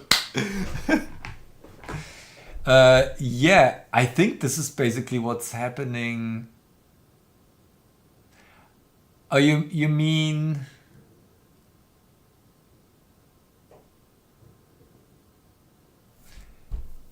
That could be happening within the RAM itself. ASML machine. we can do our own chips. I have another idea that I need to discuss with you. But that on another stream, maybe. Shoot. I like that. I like that we brainstormed that a little bit. I will try to find the fitting chip. I mean, we can still use this Hyper RAM stuff.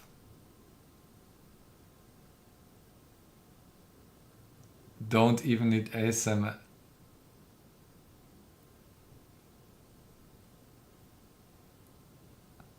How many C chips did you buy and from where? I got them over JLC parts and I got them from AliExpress. So I got a small portion from AliExpress to place myself. You can get them like this, the 003, you can get them in 50 per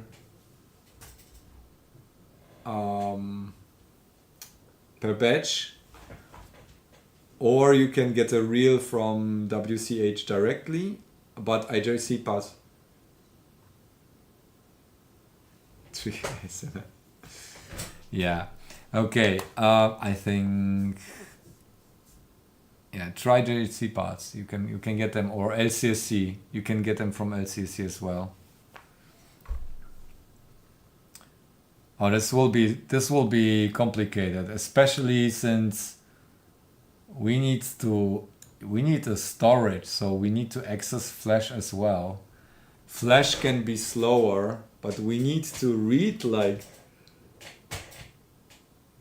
sequentially. Oh no, we have jump. Oh no.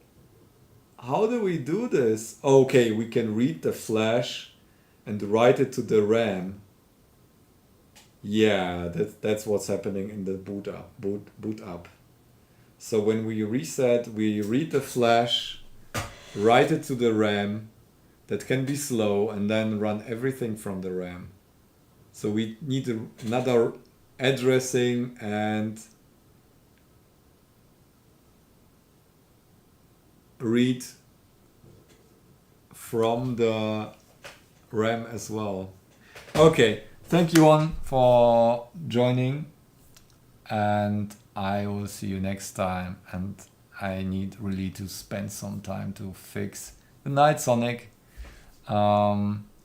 Spend some time figuring out the bugs with the Megacluster, so we have more fun without debugging stuff. Unfortunately, bye isolation. Unfortunately, I didn't have time because I'm editing videos all the way. I need to finish one, and I hope I will be finished by next week. So I have some spare time to concentrate on that, and then maybe we can even stream more often. Nice. Okay. Good night, everyone. Bye bye.